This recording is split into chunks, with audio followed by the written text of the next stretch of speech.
Hello, hello. Happy Friday, everybody. Welcome back to The Good, the Mav, the Ugly. I am your host, Spencer Bakuli, aka Mav. And guys, it has been a week. I'm sure we are all feeling it. It has been it's just been an exhausting week for everybody across the board. I know that for a fact. Personally, myself, I have been dealing with this really nasty illness. Okay, not really nasty. It's more of just like a really perpetual cold, but it's the kind of cold that makes you weak and all that kind of fun stuff. Like I was working out on Monday and I like couldn't do my normal reps. It was so weird. And then it struck me. It's like, oh, that's why, because your body is literally failing you. So that's what I've been dealing with all week, in addition to obviously bringing you all the news that's great over at Bounding into Comics and all the news that's fun over at That Park Place.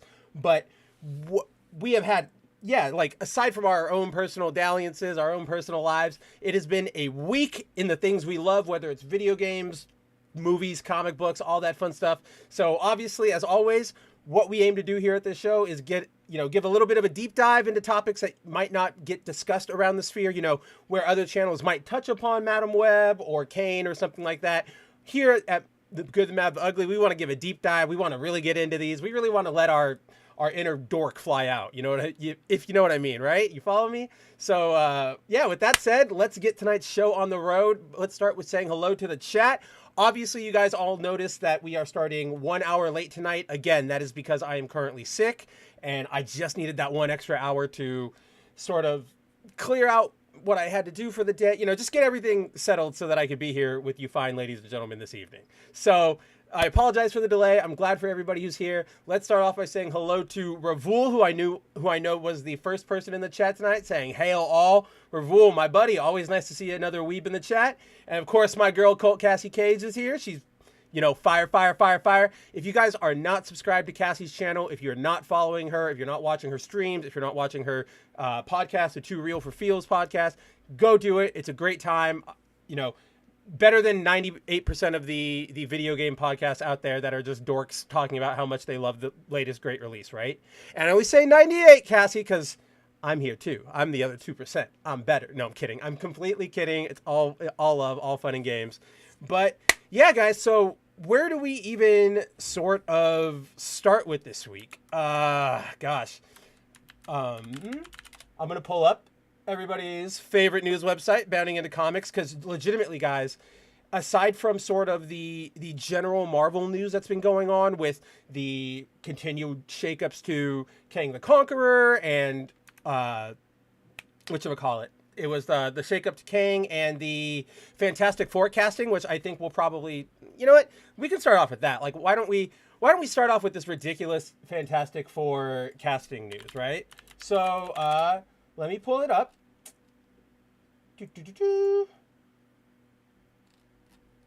Oh, does he not? Oh, does he not update his blog anymore? So basically, all right, let's start from the zero so that this doesn't seem as awkward as it truly was with me being confused. So, for those who do not know, we recently got some casting news regarding Marvel's upcoming Fantastic Four movie, which I don't know about you guys, but this is a weird one because we're sort of in a spot where Marvel is going to be they're sort of banking on the Fantastic Four to sort of breathe life back into the Marvel universe, but I can't really see a way that that's going to pull it off. Like the Fantastic Four, as much as I personally love them, like they have some of the best comic runs out there. Honestly, go read Mike Wanirago's run on the book. Go read Mark Millar and Brian Hitch's run on the book. Go read obviously Stan and Ditko's run on the book. Like they're almost all fantastic. Avoid the Dan Slott stuff and avoid all the 90s stuff, because during the 90s they really didn't know what to do with the Fantastic Four, because like you guys think like family and caring and that kind of sensibility doesn't jive like nowadays. You think like we all make comments about, oh, how is Disney or Marvel going to be able to make like a family film in this day and age, like, or like a film about family, about love, about caring about other people. And it's like,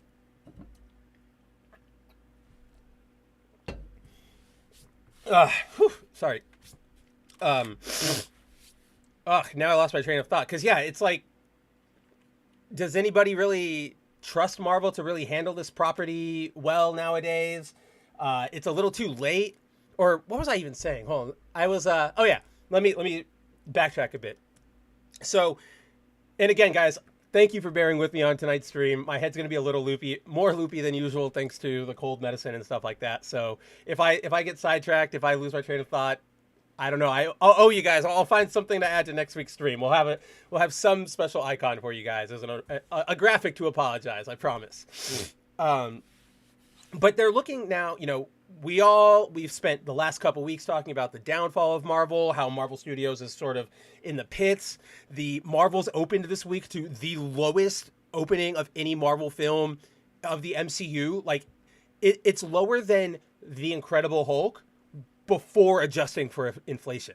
That's terrible. That means The Incredible Hulk's going to blow it out of the water once you finally do the calculations. And I'm going to leave that to people who actually know how to do numbers, people like Jacob and John and all those people, because no, don't ask me. I'm the only Asian on this planet who cannot do math, like, well, at all. But so, Marvel's banking on the Fantastic Four to sort of revive interest in the brand. But one, I don't really trust them to write a good Fantastic Four story nowadays. Oh gosh, that's what I was saying. Sorry. Let's wrap that back. The 90s thing. I would avoid all Fantastic Four stories in the 90s because you think it's hard for Disney to write stories about family and like showing like genuine compassion and stuff. Now, go back to the 90s when that's like the super cynical Gen X era. You're not getting like people didn't want families. That's when they wanted all the like rip and tear and blood and guts. So like the 90s for the Fantastic Four were a mess. And again, that's coming from somebody who really, really likes them outside of all of it. I mean, you'll even see later today, our stream buddy for today is very related to the Fantastic Four, and we'll get into it. But he had there. Oh, that's why. Okay, you'll all get all of my confusion will make sense in due time, ladies and gents. But so not only is it going to be weird for them to try and write a story about a family now, blah, blah, blah, like I just said, but also the Fantastic Four are not Spider-Man. They're not the X-Men. They're not Superman. They're not Batman. They're not the kind of characters who are necessarily at least currently in the popular zeitgeist, going to be the characters that get the crowds going, oh, finally, here we go. This is what I was talking about. Yes, they have a lot of recognition. Obviously, they're Marvel's first family. Like, they were the first Marvel team, comic book character, blah, blah, blah. That doesn't mean a lot, to the average consumer. And so the Fantastic Four is going to have a huge uphill battle right now. And so this movie is just, it's going to be in a weird spot. They're putting too many eggs in one basket here. They didn't really properly plan out for when they're going to arrive. They don't really have a plan for what they're going to do when they show up. They just know we're going to do Fantastic Four. Now, the latest casting... So what I bring up is we have casting rumors from a man who goes by the name... You might know him. It's not me, unfortunately. His name is Jeff Snyder. He is a very, very, very, very... What's the right word? He's an entertainment journalist who's very connected within Hollywood and has lots of accurate sources within Marvel. He's gotten a lot of, spoiler rumor tags correct before. Obviously, the big one that everybody's talking about tonight is Steven Yeun from The Walking Dead. He's going to be the Sentry in Thunderbolts.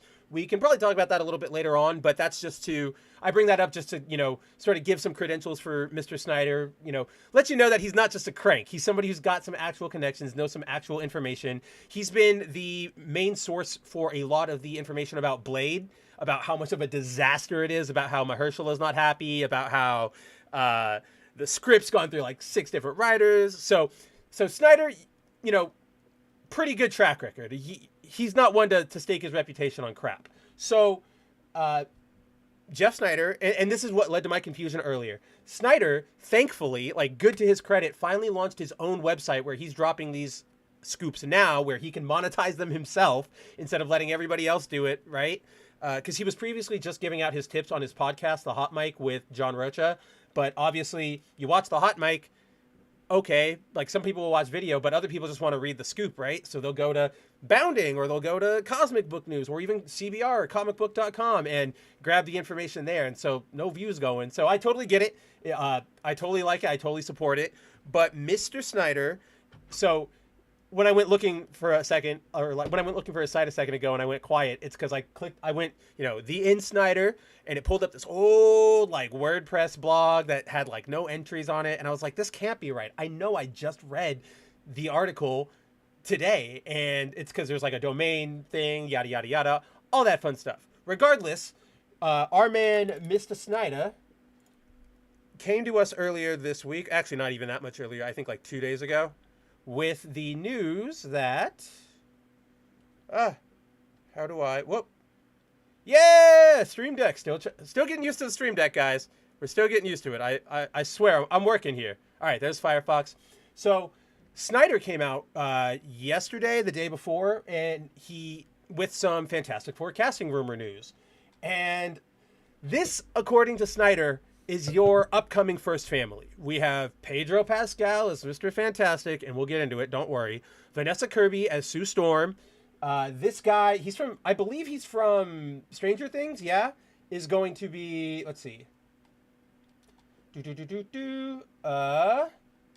Where is the name? I know you put it. Oh my gosh, this is so annoying. Why are you just... What is he doing in this? Like, okay, so Joseph Quinn, who I believe is the guy from... It's him right here. He's from... I believe that's Stranger Things. He's one of the bullies. You know what? Let's Google him. Let's make sure, just so I'm not... Okay, yeah, I was right. He was on Stranger Things. He was in Les Mis? Who was he in Les Mis? He's in... It's Les Mis, the miniseries, not the movie. Have any of you guys seen the Les Mis, like, the musical movie they did a couple years back with, like, Hugh Jackman? It's fine. It's obviously a much better stage musical. But the dude who played Injurious in that movie, that dude is, like, a very handsome young man. And I'm surprised we have not seen him in more stuff. Because I remember, like, watching that movie and being like, that dude... I want to look like that guy. Like, that guy's handsome. Truth, hello. How's it going, buddy? Truth says, I have arrived, and I ain't forget what you said about my boy Kane. I don't even remember what I said about Kane. It must have been something on Wednesday that flew off really fast. But don't worry, as you saw in the thumbnail, Truth, we will be talking about Kane very, very heavily tonight. He will be our central story once we get down the pipe. So, well, you and me can hash it out, my friend. But regardless, so back to the Fantastic Four. So Joseph Quinn, this will be your Johnny Storm, and Eben Moss Backrack, not entirely sure. He played Dave. Oh, whoa, he was in the Punisher show. Yeah, I remember him. He was David Lieberman in the Punisher show. So this will be your apparent Ben Grimm, and so. Yeah. So obviously the thing or what am I trying to say? Obviously the elephant in the room is the fact that,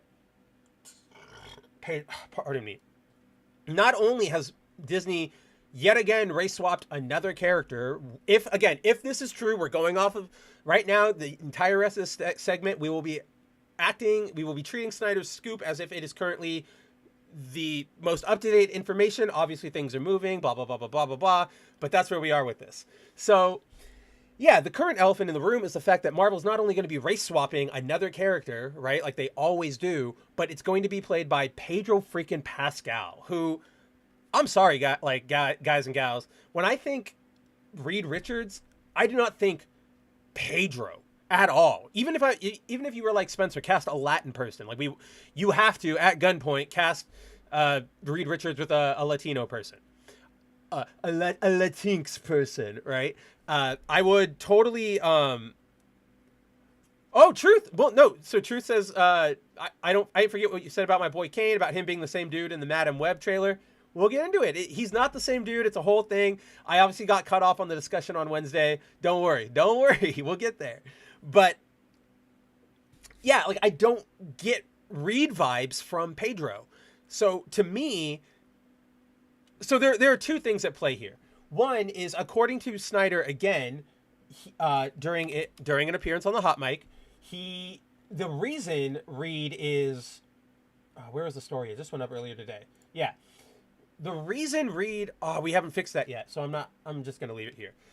The reason Reed is apparently being race swapped is, according to Jeff Snyder's sources, Kevin Feige, man at the top of Marvel, saw the cast list for Fantastic Four, which at the time was like these three, and instead of Pedro, it was like Jamie Dornan, and the other guy's name was here, Christopher Abbott, Christopher Abbott maybe kind of, you go look him up, you fine maybe, but I think if you, out of those two, like Jamie Dornan, that would have been great casting for Reed if we had to get one.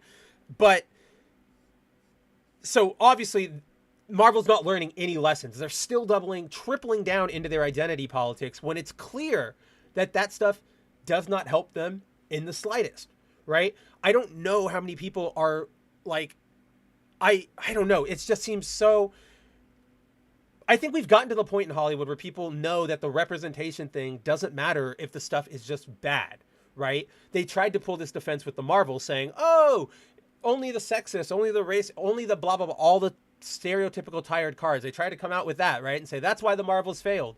But then you went and you saw even the shilliest of shills were like, this is kind of a miss for Marvel. I think they've lost it. I don't think this is doing well. This is bad. Like, so I think all of that facade is over. I think what you are seeing right now is not, I think what you're seeing is it's death throes, right? Where right now, the culture is sort of moving past that. We've sort of, and it's not widespread yet, but follow me here. I think we're at this sort of turning point where a lot of people are going, okay, we got the representation, but where is it good? When is it, like, can we get it good? Like, the people who demanded the stuff are a little late to the train, like they're a little late to the party, but they're slowly getting there. So I think that while that's happening, you still have the people at the top who are so disconnected from reality going, nope, this is what they want. We got to give this to them. We want it. They just want to see representation. And then we end up with crap like this. Like, I'm sorry. I don't think Pedro Pascal was a good read. I think this is a very bad casting choice. I think this is insanely, and pardon my French, guys, but I think this is insanely fucking lazy. Like, I made this comparison on the Black Pill stream earlier this week over on Bounding, but it's sort of like, it feels like they just went into the Disney, or it feels like whomever's casting Fantastic Four went into the Disney lunchroom over in Anaheim or over in Glendale, blah, blah, blah. Not Glendale. Oh my gosh. California, Los Angeles. I know the area. For some reason, I'm like totally blanking on I don't know. But yeah. Like, it feels like the casting director just went into the Marvel lunchroom and was like, so, we need a Reed Richard. Okay, we'll take Pedro Pascal. And like, he probably wasn't even paying attention. He probably was just like, mid-eating of his food. Like, what's going on? Like, it's so bad. And like, I feel that applies even more because there's another rumor saying that Javier Bardem is up for the role of Galactus, right? And that dude was just in The Little Mermaid. That feels lazy too. Like, there are so many other actors out there who are far, far better at what they do and are far more like made for the role than Pedro Pascal. Like, I'm sick of the guy. There are other actors. It's like how voice actors hire, and I see Cassie's in here. It's like how Nolan North does everybody, or not even Nolan North. What's his name? Troy Baker and Laura Bailey are everybody. And it's like, people, there are more voice actors than just those two. Oh, Nolan North? Okay. There are more people other than Nolan North. You know what I mean? Like, it just feels lazy. It feels safe. It feels like Feige is so super desperate. It's very similar to, have you guys ever had a friend who, lost money on some stock trading or lost money gambling or on a bet or anything like that, right? Whenever they start losing their money, they don't necessarily, do the movie thing where they freak out and they go, I'm all in on everything again, right? But what they start doing is they start going, no, I can do this. Like, don't worry. I can make this work for me. That was just a fluke. I can make this work, even though it's clearly like losing them lots and lots of money and they just can't accept that they're making a wrong choice. That's what's happening here with Feige. I genuinely don't understand why you would want to shoot yourself in the foot like this. It's so weird. Cassie says, Marvel continuing to drag the dead carcass of the superhero genre. I'll address that in a second, but hold on to that thought. Truth says, Frank Grillo looks more like Reed than Pascal does. Oh, pretty much anybody looks more like Reed than Pascal does. I don't get Reed vibes at all from Pascal. And then Cassie, yeah, she backs me up. Soon it will be just those 4 voice actors and AI, right? Like, that's what I'm saying. That's exactly where we're getting to. And now we're getting to it with actors. Like, people. Like, I will give them this. I feel like the other 4 choices are pretty inspired, or the other 3 choices are pretty inspired. Maybe not Vanessa Kirby. She doesn't give Sue vibes to me. For me, guys, if you were on Wednesday stream, you would have heard me with my casting choice. But this is my casting choice for Reed Richards, or Sue Storm, sorry. Not Reed Richards. Which window? There we go. Yeah, so if you guys have ever watched Modern Family, or Happy Gilmore, actually, she's the love interest in Happy Gilmore too. But she's the mom in Modern Family. But Julie Bowen, I would recommend going and like, if you, I think if you're familiar with her character in Modern Family and who she is as an actress, you might be along on this ride with me. If you're not, I highly recommend going and watching like an episode or 2 of Modern Family with her in it, because yes, it's like a goofy shenanigans comedy, but she has like genuine heart. You can tell she's a mother who like loves her kids. She's just really, really good at that type of character. And just her looks, you know, give her some blue eye contacts. Boom, Sue Storm instantly. And like, it makes me sad because I know this will never happen. And this is my dream fan casting. It's like, this is the only fan cast I've ever done where I'm like, this is who I want. Like, I really, really care and I want it to be her. The other one I've done that I adhere to, which is more of just sort of an obvious one, but I do, and I've said this way before Deadpool 3 ever came up, but I've always thought that Taylor Swift would make a great Dazzler. Like, she essentially is Dazzler. Just put her in some sequins and throw some CG fireworks around her. Like, it's perfect. Like, so those are my 2 castings for this. But this, yeah, Julie Bowen, hands down, my choice for. Oh look, there's Taylor Swift again. For Sue Storm. I wonder if anybody's. Oh yeah. So in case you don't remember her, definitely her from Happy Gilmore. Isn't that crazy? I talk about her with Josh all the time, Josh Berger over at Bounding Into Comics, because I always talk about fantastic, like whenever we're talking about stuff, I always bring up fan casting and I bring up Julie, blah, blah, blah. And it's all like, we both can never, we're always just like, wow, that's crazy that that's them. And then, yeah, they reunited in Hubie Halloween, I think. Yeah, that really bad Adam Sandler movie. But yeah, so it's so pathetic. Truth says, what? That's her? Yeah, my dude, that was her. That was, wow, we can go all the way forward or backwards. That's her. The love interest from Happy Gilmore is the mom from Modern Family. It's so weird, isn't it? But, like, once you see it, you can't unsee it. Like, there she is talking to Happy with Shooter, right? Like, oh, man, I might watch this movie tonight. I love this movie so much. But I digress. Cassie says, crazy how they somehow managed to choose an actress that might just be a worse pick than Kate Mara, and I could never unsee the sort of monkey face features of Kate Mara. Sorry, but I really can't unsee. Okay, so let's get back to the casting really quick.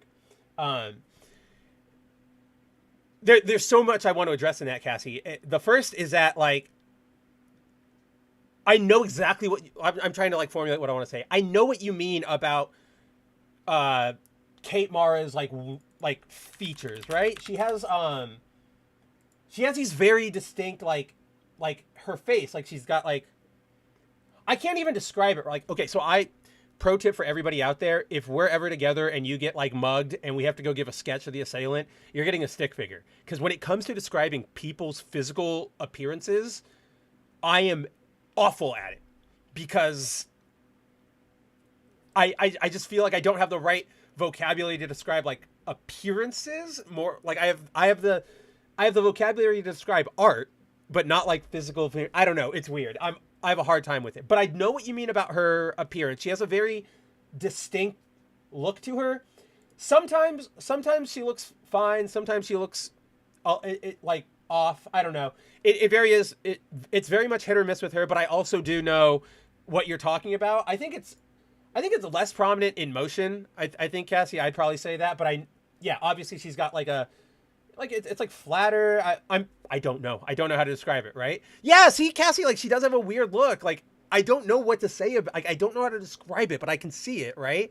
And so I get that, and let's just make one thing clear. Fan Four Stick is absolute garbage. I saw that movie. I watched that movie voluntarily. I did a live tweet of that movie, right, to some of my friends. Not a good movie at all. And Kate Mara did not help it. But again, I'm of the school that an actor can only do, an actor's performance can, or what am I trying to say here? Like, an actor can only do so much. It's on the director to pull that performance out of them, right? And so just everything, Josh Trank, just everything about that was bad. Everything was going to be bad. But I'm totally with you there with Kate Mara. As an actress, I'm not that big of a fan of her. She hasn't done anything that's really blown me away. She's kind of just there. She's fine. She's capable. She is an actress. Like, I'm not going to say she can't act, but she just doesn't like blow me away or isn't that memorable for me. But yeah, like Vanessa Kirby, fine.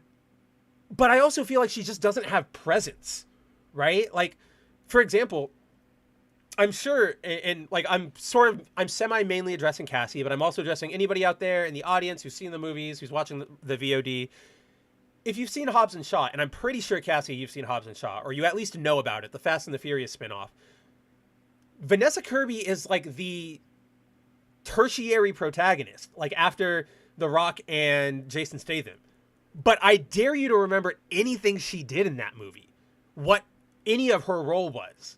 Like, I can tell you, I think she like develops like a crush on The Rock at the very end, right? And then I think there's like a scene in the very beginning where she's being like interrogated in the same place as like Hobbs and Shaw. I don't remember. See, that's the thing. It's like, I know she was there and I know she's integral to the plot, but I couldn't tell you anything she did. I'm with you, Cass. You need somebody who can really like command that screen when she's around. I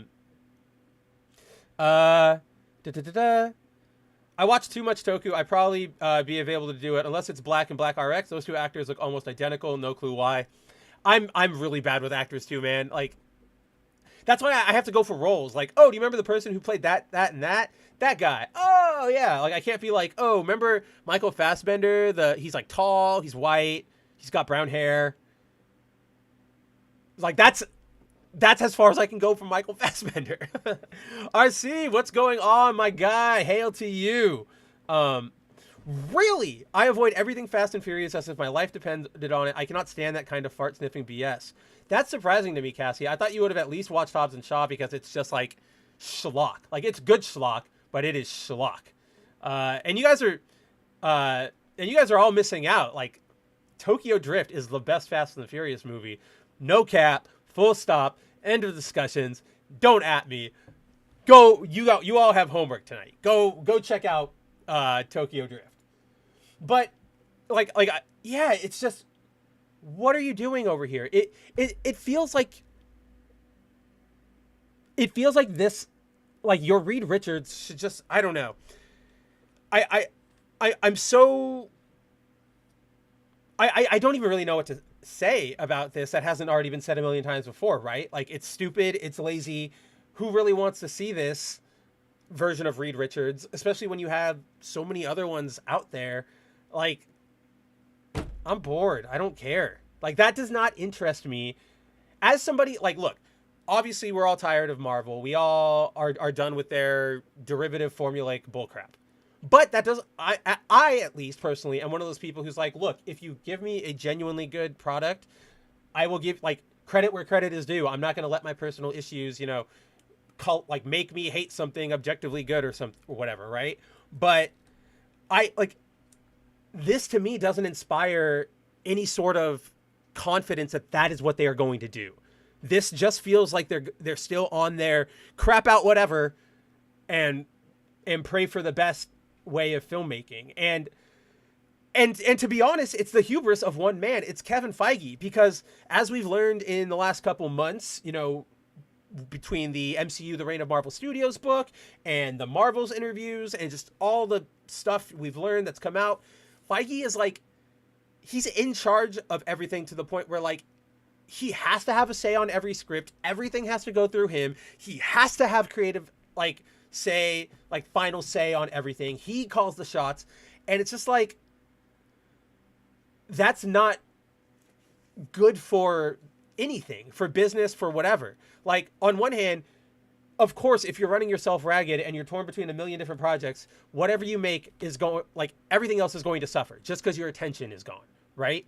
And then you combine that just basic fact of life with the directions we've seen Feige taking, which is the pandering, which is the easy marketing, which is and by easy marketing, I mean things like outrage marketing and woke marketing and rainbow marketing and all that kind of stuff, right? Like, all of this combined, it just doesn't sound like anybody over there is being set up for success. It sounds like Kevin Feige is being a child who's going, my toys, you can only play with my toys if you play with them how I tell you how to play with them. And it's like, you need new blood. You need other voices in there. You need to let this go back to what it was in phase 1 and the beginning of phase 2, where it was like, we have a basic, like, here's your story. Let the like, creators create. Let the directors, like Kenneth Branagh did freaking Thor, right? Like, that's insane. You would never hear Kenneth Branagh's name anywhere close to the MCU nowadays. Same with Edgar Wright. Like, that was the main reason my boy Edgar Wright left Ant-Man, because he was like, I have no creative control over here. This is all paint by numbers, and you have to do what Feige says. And that's what everybody's been saying over the last few years, post-Endgame. And it's just like, dude, at the end of the day, all the spin in the world, once we're 50, 60 years out from this, and nobody really gives a shit about your connections, Feige, or who you are, or what you've done, once we can get an objective look at how you ran Marvel, it's not going to paint a pretty picture. Again, I say this all the time, guys, and I hate beating on points that I say all the time, but the Disney, Star Wars, Marvel downfall will be taught in books, in like econ classes, as just a masterclass of how, like, not to do things. You know what I mean? Not to take giant established brands and fart them out into literal sludge. Like, the MCU now, all of its output is just literal diarrhea. The scripts are nonsensical. The action is nonsensical. It all looks really bad. Again, at the end of the day, I'm left to say, like, what are we doing here? Literally, what the hell are we doing here? And unfortunately, like, as much as we'd like to see the MCU, you know, right the course and give us good stuff again, even if you're not a big MCU fan, I'm sure nobody can say no to just more good movies being in the world, right? Like, and I mean, like, good movies, not good Marvel movies or good superhero movies. I mean, like, Iron Man or First Avenger, like, or Guardians of the Galaxy, right? Like, good movies, there's always room for good movies at the table. But I don't see us getting there anytime soon, short of some magic announcement from Feige saying, I'm completely revamping this and I'm going to, like, give more creative control to I don't know. I don't know how to solve it, obviously, because I don't have their internals or everything. I'd probably, if you do want a deeper dive into that, I'd recommend going to hang out with WDW Pro and Jonas and Vash over at That Park Place on their daily streams, because those guys know their Disney. But yeah, just from a fan, I guess I'm more than a fan. I guess I am technically in the industry as I am a reporter on it. But it's just, from a non-industry, like a non-filmmaker perspective, like, it's not shaping up. They're not doing anything great.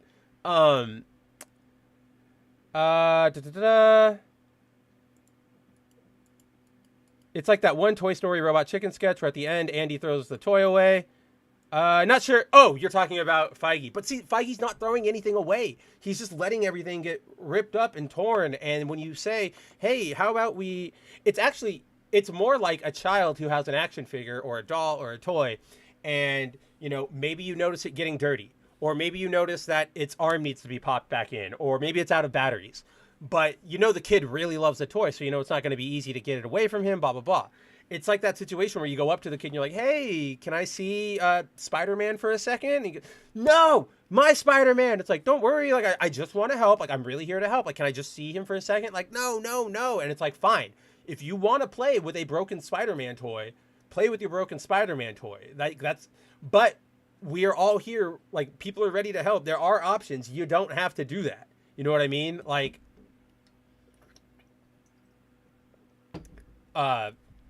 see, I don't like that. I don't like that read of it, RC. RC says, I like fast cars, but I'm not going to jerk off over them like so many gearheads.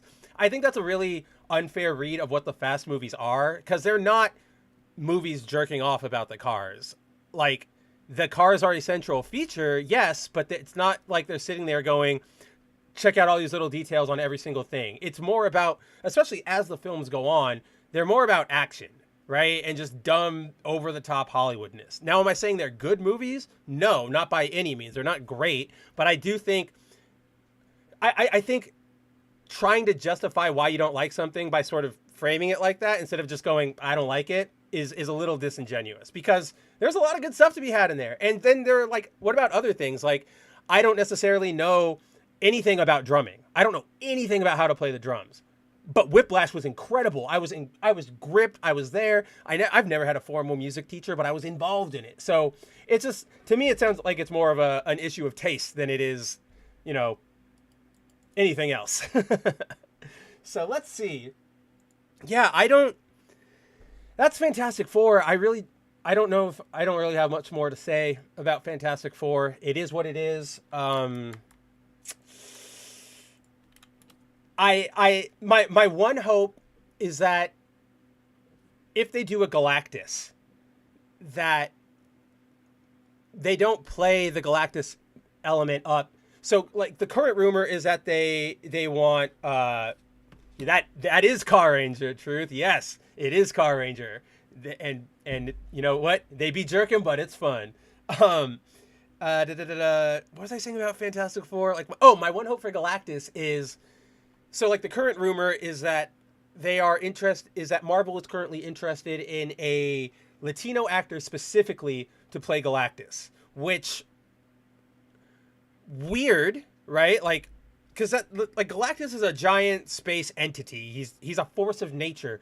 One of my favorite comic book pages in here. I can probably pull it up because I know I just saved it the other night because I used it in an article. And when you do that, you remember things. Am I pulled up? Yeah. So this is one of my favorite pages ever. It's from the trial of Reed Richards back in like the 80s in the Fantastic Four. And basically it shows all these different panels right here are how different races, different species throughout Marvel sort of see Galactus. Like right here, my cursor's not highlighting right now. But right next to the word bubble to the left, you see somebody with like a green helmet. Like that's a Kree, right? And then I believe... I thought there was like a Badoon somewhere. But yeah, like... The thing with Galactus is that Galactus is a giant force. He's like a cosmic horror. Really, really a cosmic horror. And all these heads and images are how other races see him. So while humans see him as a giant man in a purple suit, eating the world with a big... Or like... standing on a big hovercraft, turning the world into energy, other people see it as other things because that's just how their mind is able to comprehend it, right? So I hope that when they see, did you see an egg? Like, I think like an egg type person. He's over here right next to the, on the other side of the word bubble. But so what I hope is that they don't rely on sort of like, I don't want them to make Galactus a man. I don't want them to be like, this is Latino Galactus. Like, he shouldn't have any of that. Like, if you want him to be played by a Latino actor, fine. Get Javier Bardem, get whomever. But you have to keep him as that cosmic entity. And if you do that, fine. And I think that with Galactus, it's fine, again, as long as you're not saying this is Latino Galactus, because that would be super weird. But, I mean, at this rate, who knows with Marvel? We know how they write. It's all terrible. But that's my hope for Galactus, is that if we do get Galactus, they don't make him like a man. They keep him a cosmic terror. And then I want them to have... I brought up this cool scene, and I've sort of been obsessed with it just because I think it works so well. But in whatever fantastic... So this is how I sort of theorized the Fantastic Four should appear in Marvel. Because on Wednesday night's stream over on Bounding Into Comics, John brought up a really good point that it's sort of too late to introduce the Fantastic Four. How do you introduce them? What's the point? It's just... how do you give them the right gravity to their introduction? It's all just sort of a weird mess, right? So if I were Marvel, I would have, and so this is where I'm torn. One of my plans involves, or how do I start here? How do I start? So basically, I feel like we should have had, Endgame happens.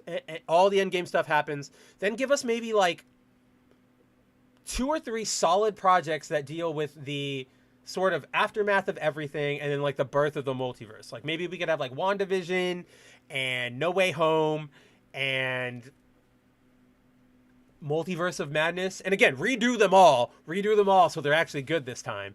But you have sort of Endgame, epilogue where everybody's sort of getting used to this new normal, and then at the end of that epilogue section, whether it's at the end of WandaVision or No Way Home, blah blah blah, your post-credit scene is, one of the things, a dimensional tear has, like, it's still open, something like one last thing popped through, what the hell is that? And it's the Fantastic Four, and they go, like, you guys are in trouble, where are we, when are we, okay, we need to help, like, let's save you. And everybody goes, what? Like, who are they? That's a crazy post-credit scene. Then you have your next film would have to be like an Avengers film, honest to God. Like a proper Avengers film where then all the Avengers assemble and they all sort of meet around the Fantastic Four. And this is the scene that I've been obsessed with, which is just like, have Reed, or if you have to, you could do like Carol Danvers because she has the space connection, but whatever. But you have somebody going there like, look, like the Kree call it, the Cracker or like the Kraken. The Badoon call it like the Wildfire or whatever. And like Reed's holding a device like a hologram projector, and every time he pushes a button, it switches to like a new depiction of Galactus, like here. And he's just like, they call it this, they call it that, this, that. And then it's like, but we simply call it Galactus. And then that's when we can see our Galactus and take it from there. And then you just have the rest of the movie is, Ultimate Nullifier, getting him off of Earth, blah, blah, blah, blah, blah. Then at the end, now, your big shebang is over, and now the Fantastic Four are here, and now you can sort of be like, what do we do? Well, now we build our lives, or we rebuild our lives, or whatever you want to say. So that's sort of just like one specific scene I would like to see in a Fantastic Four movie. And honestly, I don't really mind if it's there or not. It's just a scene I wrote that I really liked and I wanted to share with everybody. So since this is my stream, I get to share what I want, and you get to hear my Galactus fan fiction.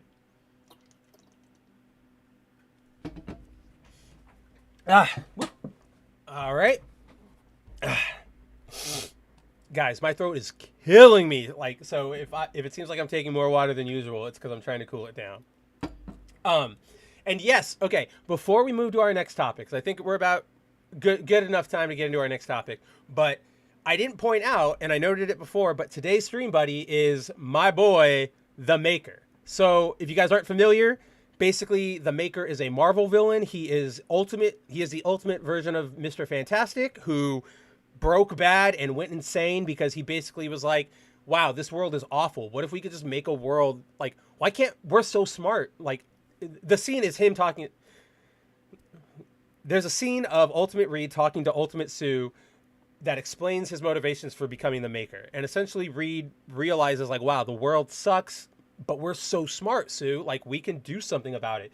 We can change it. Like, let's make a good world. Let's make a world that survive. And, you know, that obsession with like a perfect world, perfection, you know, blah, blah, blah, blah, blah, that leads him to be the Maker and leads him to be obsessed. And he just becomes this really, really terrifying villain because he's evil Reed, but he's also not like trying to destroy the world. He still thinks he's saving it.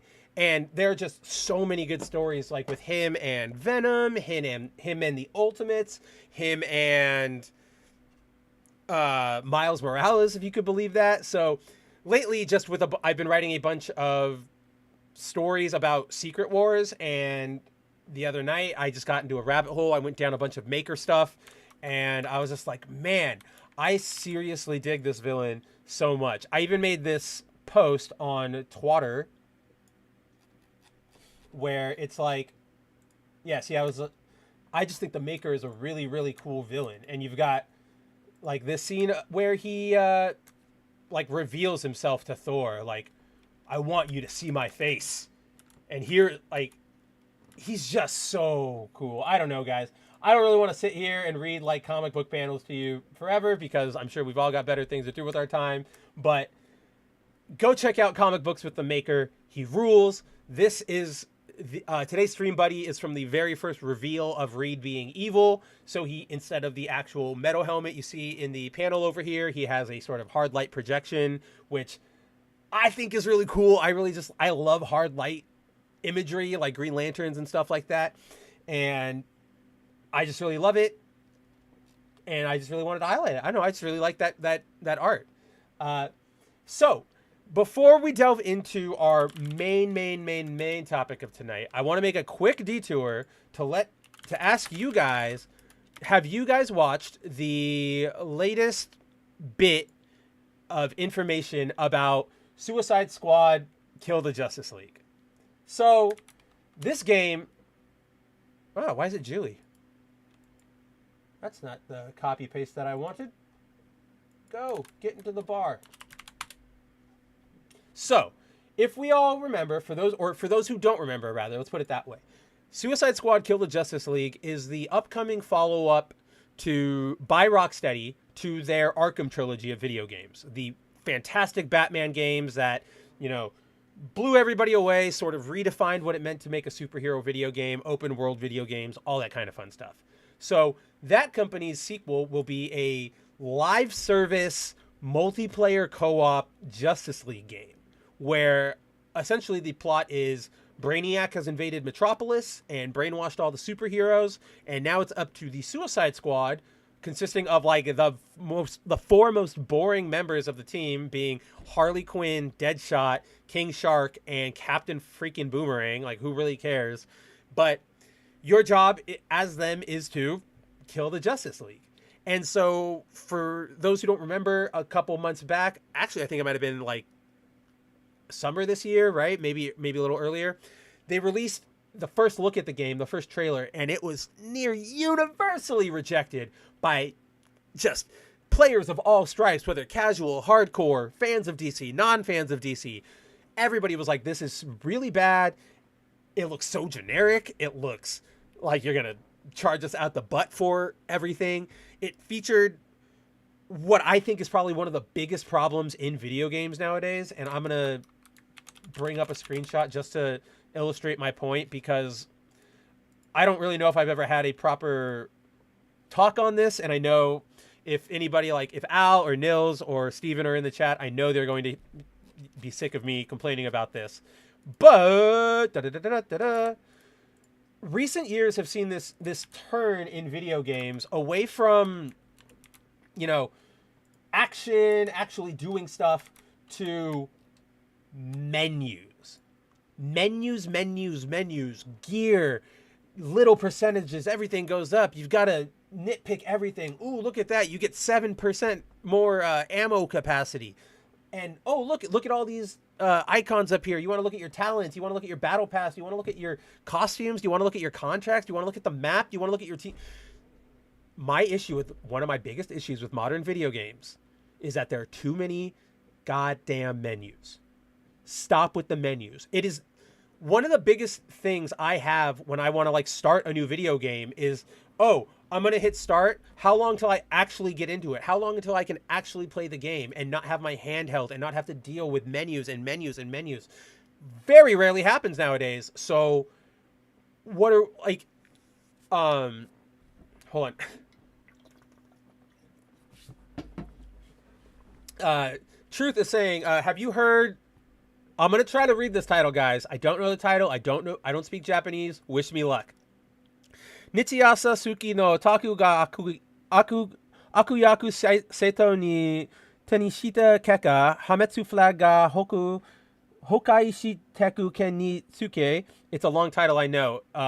It's a new Toku manga that got translated on Mangadex recently. Haven't heard of it. I genuinely haven't heard of it. I'll check it out. What's it about? Obviously, you'll have to translate the title for me. Truth, but yeah, I'm interested. And then Jonas, first of all, shout out to Jonas. Love the man. My steward over at that park place.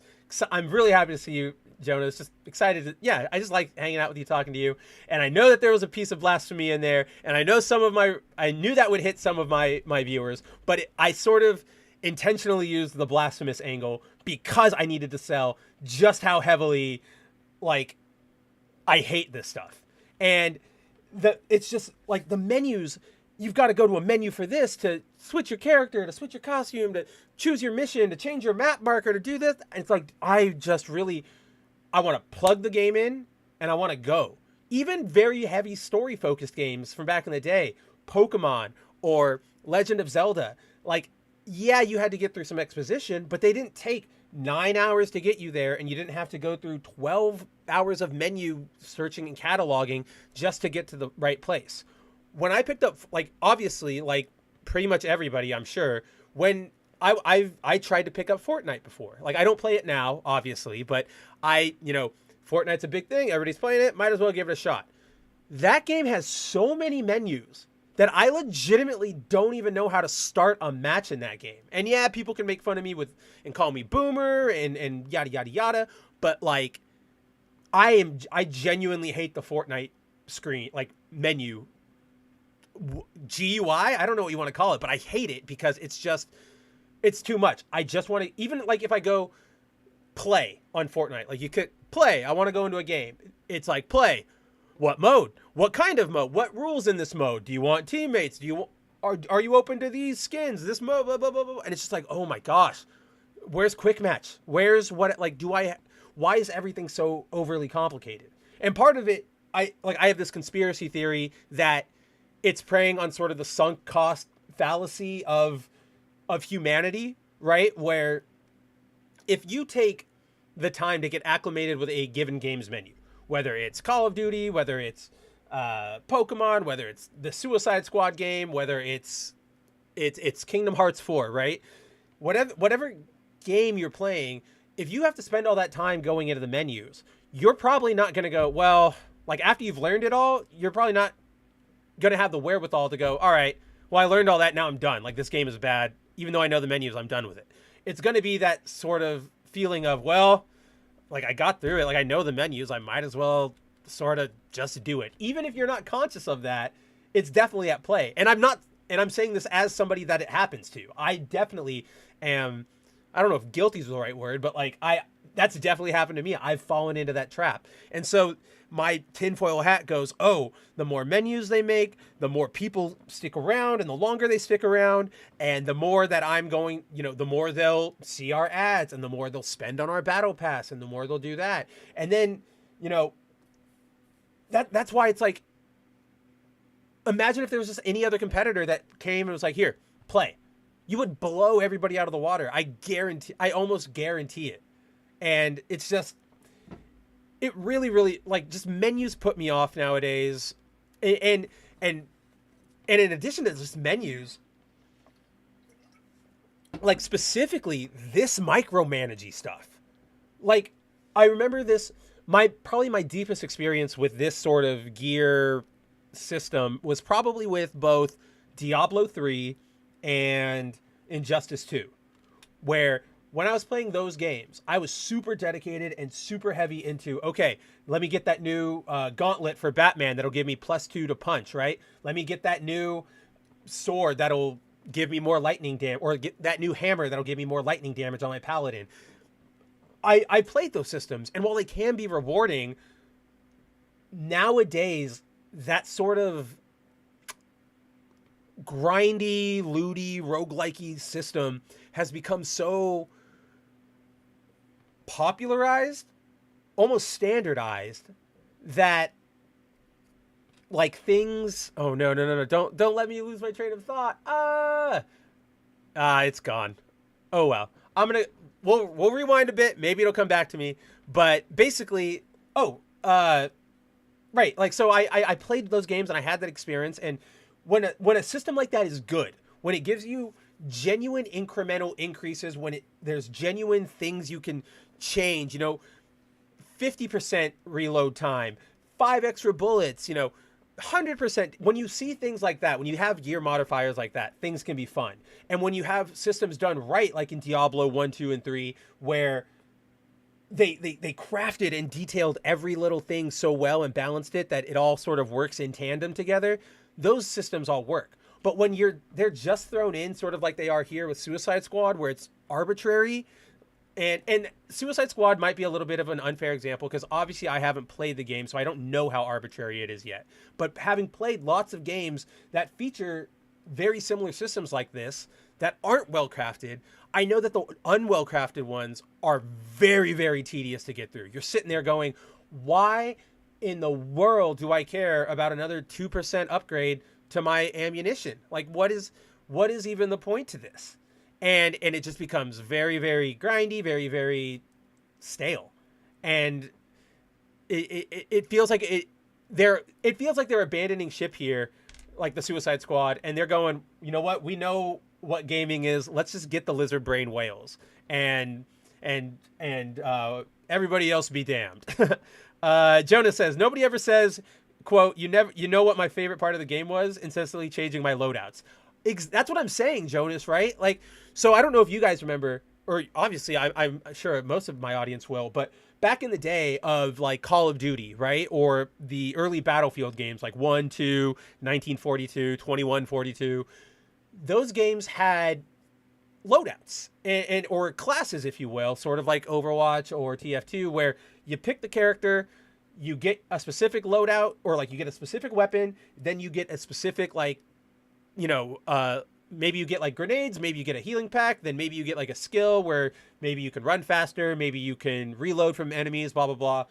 And that was it. And you went out there and it was about matching your play style against other play styles and so on and so forth.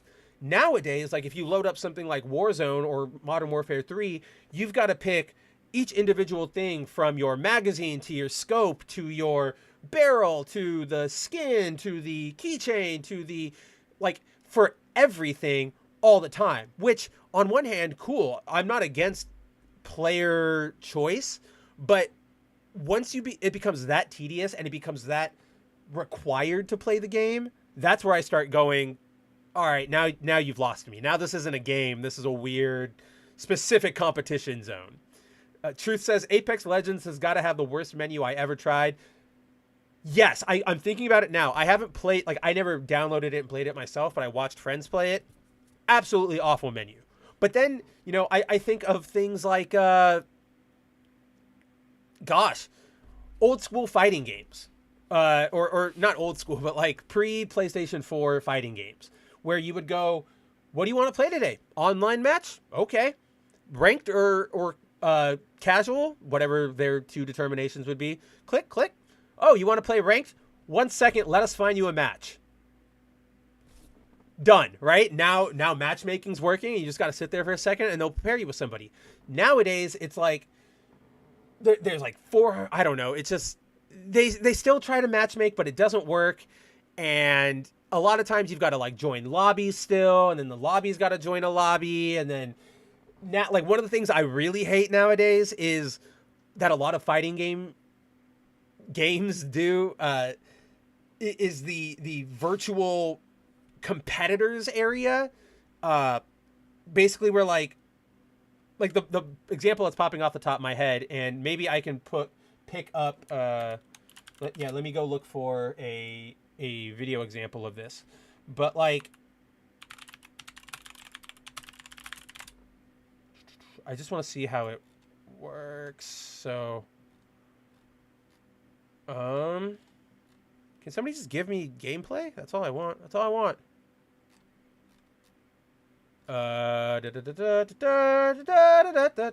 Okay, it doesn't look like I can find a good example. But maybe I can find it here. In this one video. And you okay, cool, I can. So like, this is what I'm talking about. So my frame of reference is Dragon Ball FighterZ, right? And like this guy, this is him going into a lobby. Like he's got to select his region. Then he's got to go into the lobby. Then he's got to set up all these categories, right? And then the room gets created. And then you've got this weird half room where people can hang out and like semi-spectate, and we don't. This is basically just a tutorial on how to invite your friends to matches, but I really just needed a shot of that menu. But basically, you just have weird lobbies where people watch, but then they can like react and they can talk and chat to each other. And sometimes publishers try to put in like little mini games for them to all play in, and it's all so complicated. I'm not against being able to sort of maybe set up a lobby and watch the fight that's actively happening.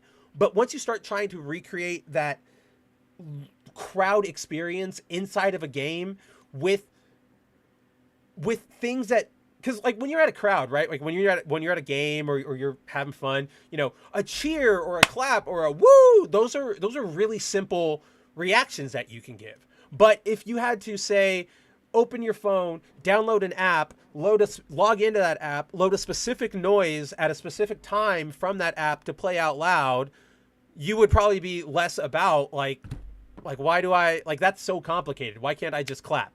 And that's sort of what you get to here. This is so complicated. Why can't I just have like 4 reactions, you know, cool, great, bad, no, and just watch them, and then it's just watching the match or something like that. And I can't explain it. Like that's just, or sorry, not that I can't explain it, but like that puts that sets people off, and it makes people not want to engage, and it just sours the entire experience. People don't want. There's such a distinct difference between being a player in an active player mentality and a spectator mentality. When people are playing video games, we don't really care to be for that spectator part of it. I mean, it's great to watch other matches. I like watching other matches, especially like when I'm playing like a first-person shooter. I love watching the end of that game play out. But let's be honest, guys. Most of us are there because we're just waiting for the next moment we get to click, till we get to play, till we get to do something. And just nothing. Digital experiences trying to recreate real life crowds will never work because real life crowds are just so simple and intuitive, and they don't require jumping through hoops. Jonas says, honestly, Mario Kart 8 Deluxe has deeper that cold medicine's finally getting to me. I can't talk in the last 15 minutes. Jonas says, honestly, MK8 Deluxe has deeper customization than I want, and that's just driver, vehicle, tires, glider. No, I'm right there with you, Jonas. Like, I want to like log in, or like I want to click, and at best, I want to do like character and cart. I don't want to have to deal with glider stats. I don't want to have to deal with wheel stats. And again, like I understand where they're coming from and what they're trying to offer players. They're trying to offer players more control, but it's not conductive to like the flow of the experience. I'm right there with you. But what I will give Mario Kart for in this discussion, Mario Kart 8, is that its matchmaking is like really fast. Like that menu system is like, what do you want today? Online, offline, 100 or like 50, 100, 150 cc. Let's go. And it's just like, dang, all right, now I'm in a lobby. You're putting me with players. Let's race. So I do like that system, but I also agree there's way too much customization there. Simple can be better, guys. And working within limitations can also produce some of the best work possible. I know I'm sure I said that, and we all have examples popping into our heads. I don't have one specific example, but we all know that creativity breeds, or limitations breed creativity, right? So bring it back. Bring back the simplification. Meteor Advocate Timon says he just got home, and when he's playing, he is playing for himself, F the world. And yeah, no, I mean, that's exactly sort of what we're here about. What am I? Hold on, let me try to connect the two things. It's like, yeah, you want to play for yourself, and so all this other stuff, it's so like, it's just so extra. It's just so much other stuff that you don't really want to have to engage with or deal with or even really put your mind to. Like, for a real world example, I hate the Dragon Ball Fighters lobby, like online stuff. Obviously, we just spent the last 5 minutes talking about it, about how much I hate it, and like I picked it up specifically. But so like, I never like to engage on online play with fighters. I mean, I will when I need to practice, but I really prefer not to. However, when it's an in-person tournament and somebody's there to go, pick your characters, fight. All right, go wait over there. Now you're up, and there's no weird systems to have to learn or to get you. It all just sort of like, I'm much more enthusiastic about going to in-person tournaments. Even though I still get smoked all the time, they're still much more fun than having to sit there and wait in a lobby. It's that experience. And I think I use that word specifically because of Jonas and for Jonas and in honor of Jonas, because I think it really is about the difference in experience between a spectator event and a playing event, just in the same way that Disney and all the theme park people have to think about what that experience is going to be in the park. It's not just what is that ride going to look like. It's, what's the atmosphere going to be? What's the food going to be? What are we going to expect of our customers in this area, in this experience? Are they going to be mobile? Are they going to be sitting? Is this a rest area? Is it a shopping area? Blah blah blah blah blah. So yeah, it's like the single player experience is so different from what you're expecting in a spectator experience, that when you try to marry them and you try to force that multiplayer experience on the single player at all times, it's going to not only muddy everything, but cheapen the experience of all of them. Because you'll be sitting there going, all right, this is like, these stickers are cool in fighters, but couldn't you have spent that time fixing like this very obvious, we still don't have rollback. We still don't have rollback in fighters. They've been promising it for like a year and a half. We still don't have rollback. So it's a growing pain of the industry, I think. I think obviously as we get new technologies and more players, it's all about learning what everybody wants, So I'm optimistic that the trend will go away, but I know that right now I'm not in for any game that gives me this. Like, this just looks really bad. Jonas says, and if they let me delete the tour tracks forever from all devices, dude, those tracks are awful. Can we please get rid of them? I don't know who likes them. Who genuinely says, oh, I missed that Mario Kart tour track. I want to play it in full slam in 3D. It's like the tour tracks were already like downgraded versions of the full releases. What, Nintendo, what are we doing here?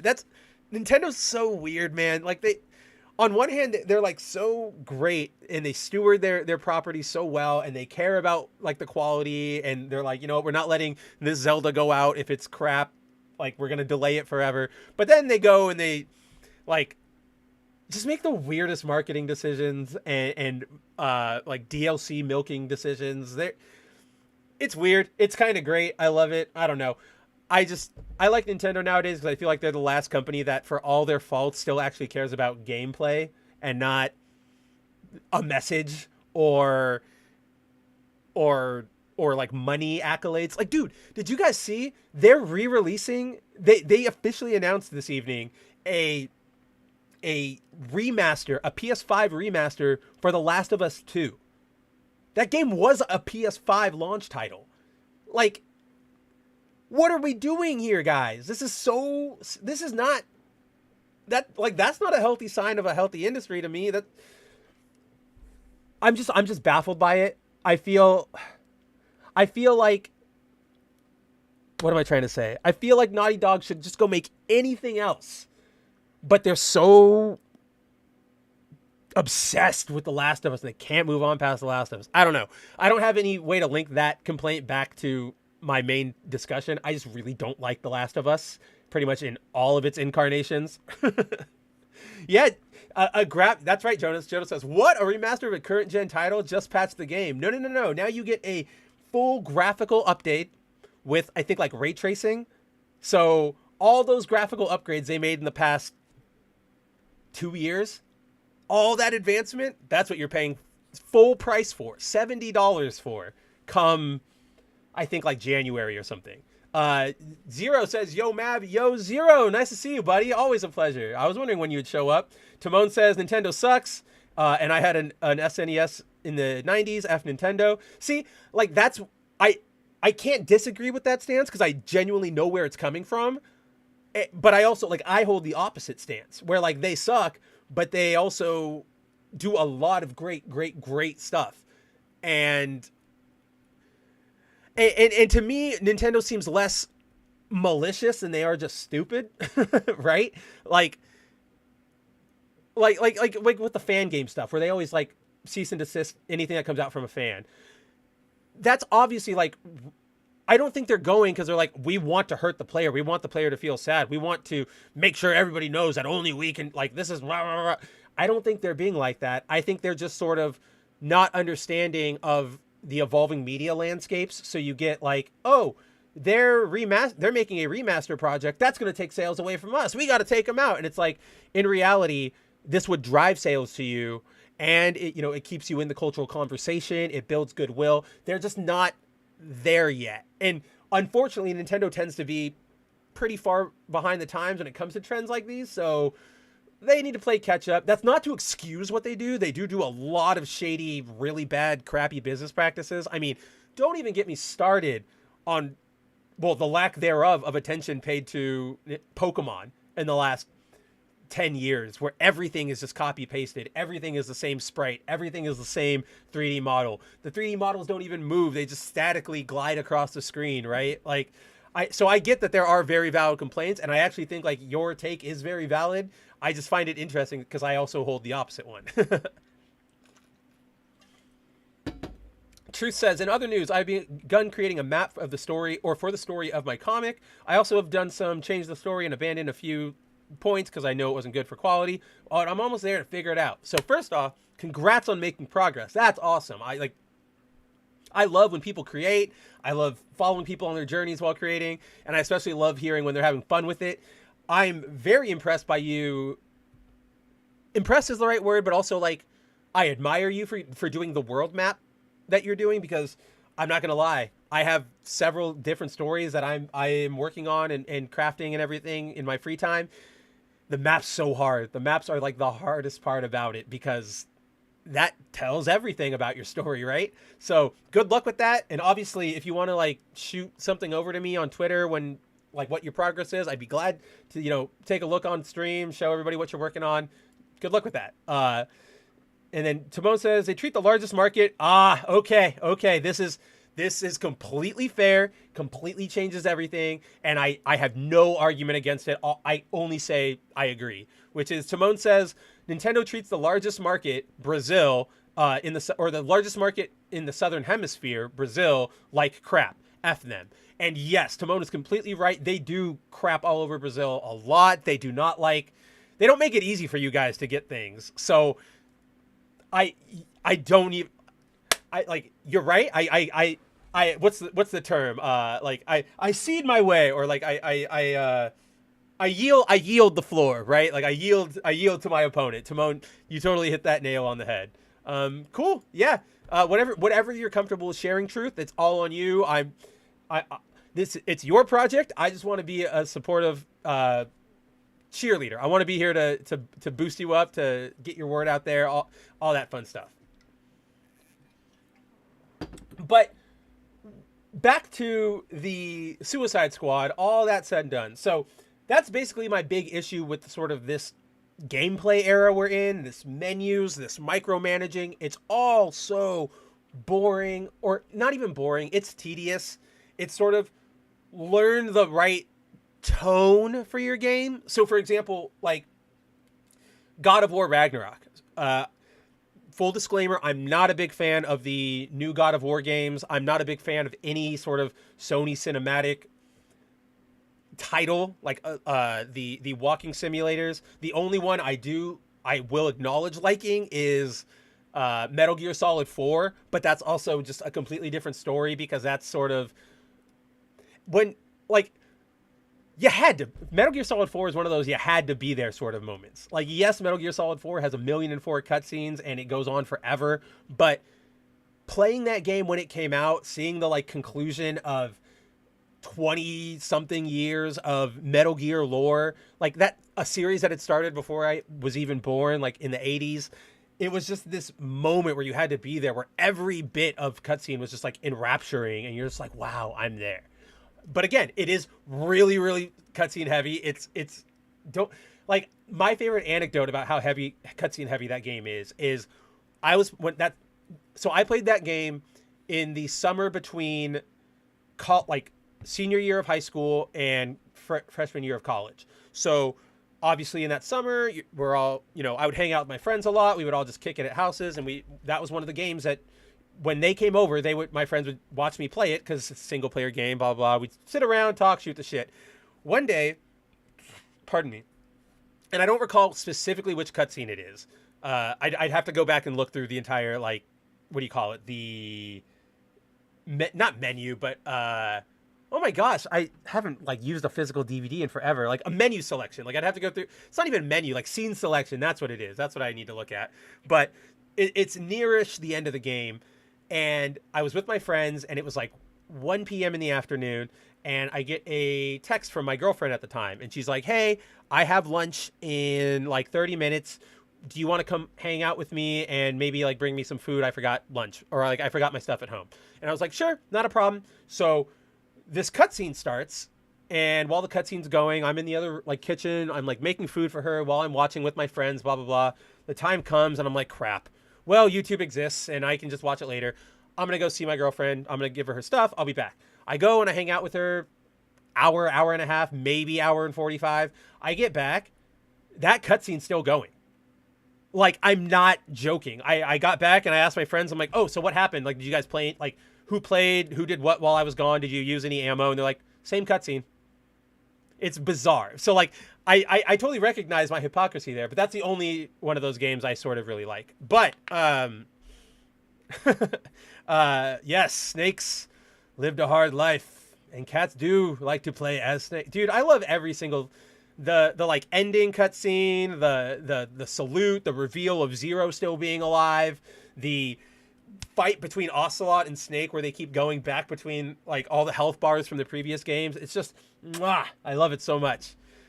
Zero says, Nintendo sure makes it hard to get their stuff, but that's also a government problem. Oh yeah, that's right. Aren't you down there too? So I totally get it, guy. Like, I know that South America has an issue when it comes to Nintendo, which is weird because, like, I believe it's Brazil has the biggest the biggest population of Japanese citizens outside of Japan is in Brazil. So that, I feel like that's your secondary market right there. Not only is it your second biggest in Latin America, that's your second biggest just outside, like, national scene outside of your own borders. So yeah, definitely hit that harder. Yeah, Jonas confirms, yes, manufacturing and import laws in Brazil are nuts. I'm not 100% familiar with them. I know just from the miasma of being around sort of that information. But yeah, I would not be surprised. But it does surprise me that Nintendo wouldn't try a little harder for their Japanese audiences. But all that said, yeah, Zero says Brazil has evil psychopaths running economics. Don't you guys have like psychopaths in like every like branch of your government right now? And I don't mean that like on a specific like side or a spectrum. I just feel like, aren't you guys all like, aren't you like in unrest right now, or like constantly unrest lately? I don't know. I'm asking like a genuine question. So let me know in the comments. But so I say all this because, did I ever actually pull up the trailer? So I am not appreciative. Like, I don't like walking sims. I think they aren't really video games. They're more like interactive movies, which, like, going back to my previous point, different experiences altogether. But today we got sort of, I guess the best term for it is a dev diary. And it is, yeah, you can see right here, Suicide Squad Insider #1. It's from Rocksteady's development team. It is sort of a dev diary about the game, about gameplay, mechanics, progress, all that sort of fun stuff. We've seen it a bunch of times from other video games before. But what really caught my eye, and we're gonna go through it because it's just a little baffling, is there is this intro cutscene, which is basically setting up the game story, and it basically sets up how the Suicide Squad sort of gets the ability to traverse the map and do the things they do in game, right? Because if you've seen the trailers, you know that the game is open world and involves, and since it's open world co-op and everybody sort of has to be able to do the same thing, all 4 of the main squad or Suicide Squatters, Boomerang, Shark, Deadshot, and Quinn, they all have unique ways of traveling the map that are all essentially the same thing. And I'm sure we'll get into it more, but the trailer just feels very bizarre. So basically, the game starts off with, did anybody here ever play, or let me back up. I back up that question because I feel like maybe only one person here played it, and it would have been Zero, and he would have hated it, and I don't want to put that on him. But the Avengers game, the Marvel's Avengers game that came out from Crystal Dynamics and Square Enix, 2 years ago at this point now, right? So that game is very similar to Suicide Squad in that it was a live service, and I say was because it is now Avengers is now shut down, but Avengers was a live service title, full retail price multiplayer co-op title with live service microtransactions that focused on like non-main DCU or like team.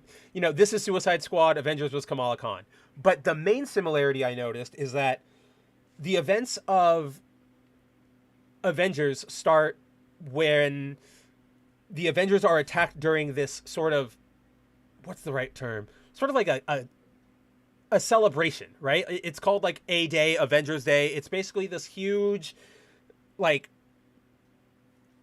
celebration of the Avengers. It feels really weird to even say that out of context because it's like, even as I'm saying it now, I'm like, why would the Avengers throw themselves a party? Like, why would they celebrate themselves? That's so weird. Maybe it was put on by the city. I don't remember. I didn't play the game. But basically, both this game, Suicide Squad, starts out with the Justice League holding an event called Justice Day. And it's where all the Avengers or all the Justice Leaguers come out and they meet the public. And then it gets attacked by Brainiac. And I'm just like, guys, you didn't even like change the name on your homework. You submitted the same turn-in. Like, what is happening here? There has to be better ways to have all your heroes in one spot and get them blamed for something. Like, it's just so very weird. And I don't know if I personally like the idea of official superhero, like official days to celebrate the superheroes. And I don't know. It just, once you corporatize the superheroes like this, it feels very, very weird to me. Obviously, I got to think about it and get my words and thoughts more aligned on that. But it just feels really weird to have both the Avengers and Justice League having these very big celebrations that are all about them. Instead of, you could have an Avengers Day that's like all the things the Avengers did for the city or how they saved us or whatever. But to celebrate specifically like, you're Black Widow, you're the coolest, you're the best. It's just weird. It just feels very gauche. It feels very representative of the consumerist culture that we're in now, right? Where everything has to be about, I know you. I know you're there rather than any relevance to anything. But I digress. So yeah, the game starts out with the Suicide Squad breaking out of Arkham, and it happens on J-Day or around Justice Day, whatever. And the first thing they do is they head straight for the Hall of Justice. And once they get to the... Oh, I hit a button on my mouse. Not what I meant to do. Whee! Let's get back to it. So the first thing they do when they hit the Hall of Justice... Also, like this game, I think the best word, you know, and this just came to me, and I really wish I had this when I started out that last section, but I think the operative word here is derivative. This game is derivative in almost everything it does, right? So not only do we have the same sort of derivative setup of the Avengers game, but we have a very derivative plot, which is what if bad guy's bad? And this moment right here, I'm going to play one moment that involves King Shark, and I just want you guys to listen to sort of the delivery, the script, everything, and because this moment really got me thinking that this game is just all derivative. Let's check it out. They are larger than I expected. I was too far. I was too far. Hey. Don't touch anything that's gonna set off an alarm. I ain't fighting any supers for you. I have read much about Right the here. Justice League, and still, they are larger than I expected. Those holograms aren't actual size, Shark Man. It's so true to the characters that Okay, that was one of the devs saying that's so true to the characters. That, not me. But I want, like, Read much about the Justice League. all of and this still, delivery, They are larger than I expected. this very, like, blunt, dead-faced joke going over the top of your head, lack of, like, understanding allegory or metaphor. That just, didn't that scene, like, so we watched that scene. Now, let's rewatch this scene in the context of, doesn't this just feel like Drax the Destroyer? Like, to a T? Like, the cinematic Drax? Like, now that I've brought that in your head, let's watch this, like, little bit one more time, because... Much about the Justice League. Or, gotta go back I again. ain't fighting any supers for you. I have read much about the Justice League, and still, they are larger than I expected. Those holograms aren't actual size, Shark Man. it's so true to the Right? Like, that just feels like a very Drax the Destroyer line, and I'm just like, dang, that's sad. Like, be original here, guys. Like, you have so much to work for. You don't need to be ripping everything off of everything else. But after that moment, we get to this scene. So just, I don't even know where to start with this scene. Let's, what do I want to say? So what this scene is obviously the Suicide Squad is going through the Hall of Justice. They're looking at all the stuff, and they come to this exhibit that Harley is looking at right here, right? And let's just sort of play a part of this cutscene so you guys can get a little bit of context about where we are, what's going on, right? So here, Harley has first thing they think is, what can we steal? Harley's found a case of various super collectibles, and we get this. Hey, man, watch the... Ah, shit! glass. I'm okay. What the hell you got there? Did everybody notice what was really weird about that just from the jump? Like, this has been bothering me all day. Like, I'm still obsessed with it. And, oh, maybe it's a nitpick, whatever. But it's weird. So, you see here, Hey, Boomerang approaches, and he bumps Deadshot, and Deadshot's about to go, hey, watch out for the glass. But Deadshot, or Boomerang, reaches out man, watch the... with his gloved hand. Ah, shit! And then even reacts like he was using his other hand. And like, yeah, guys, I've used gloves before, like mittens and stuff that glass can get through, but he's got like a gauntlet on. Like he's got, hey, man, like it's a and gear glove. That's not just like a surgical glove. I don't know. And like, to me, a minor nitpick, but such a weird little detail to miss on something you're putting out to millions of people. Like such a very obvious, like, it's glass. It wouldn't really cut through his hand if he had heavy duty gloves on. That's why glass cutters have heavy duty gloves. I'm okay. What the hell you got there? Thought this baby was a myth. Speed Force Gauntlet. Back when Doc Savannah tried to lift Flash's gimmick. So, yeah, what we're seeing here is basically everything in this case, or rather, this scene is our intro to how everybody is going to get around the map the way they do, right?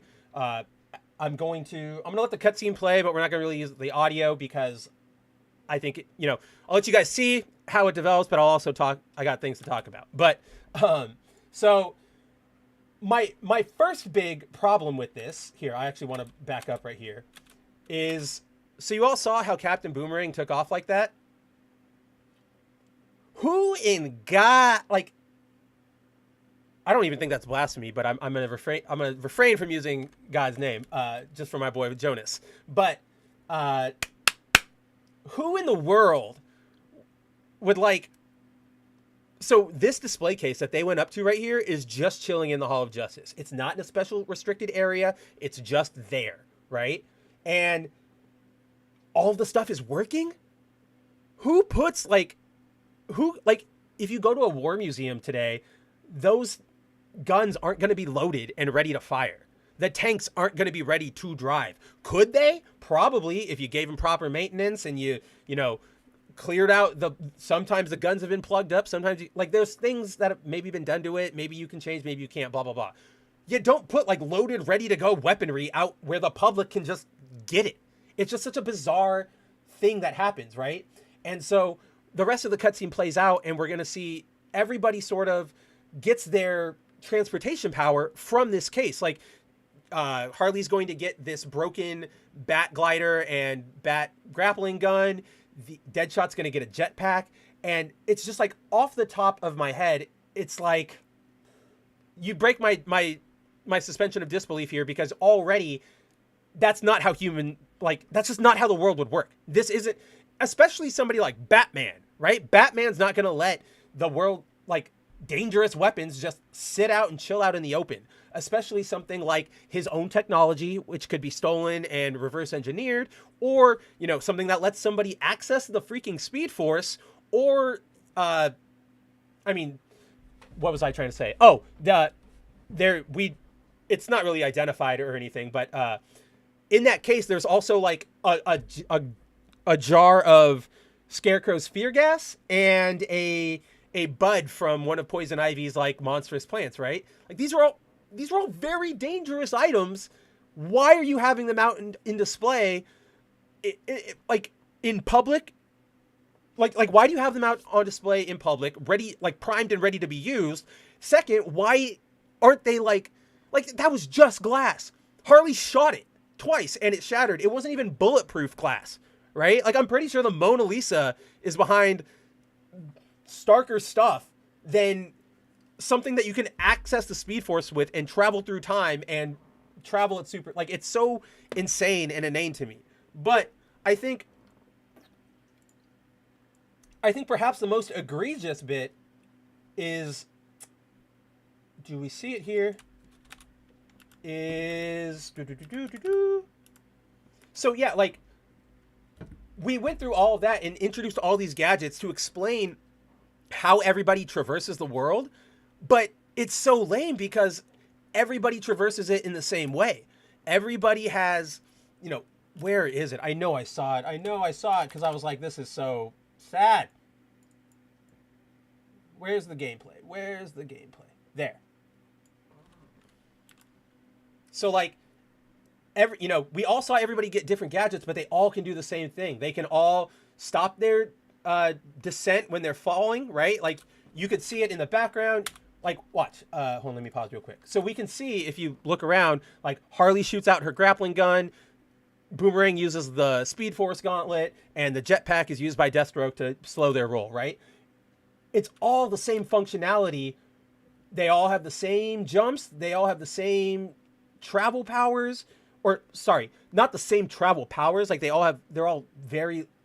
slightly different, but nothing that's really, like, justifies why everybody got a unique gear set, right? Like, it's just, it feels like they had ideas and they're trying to, I don't know. It just feels like maybe, what am I trying to say?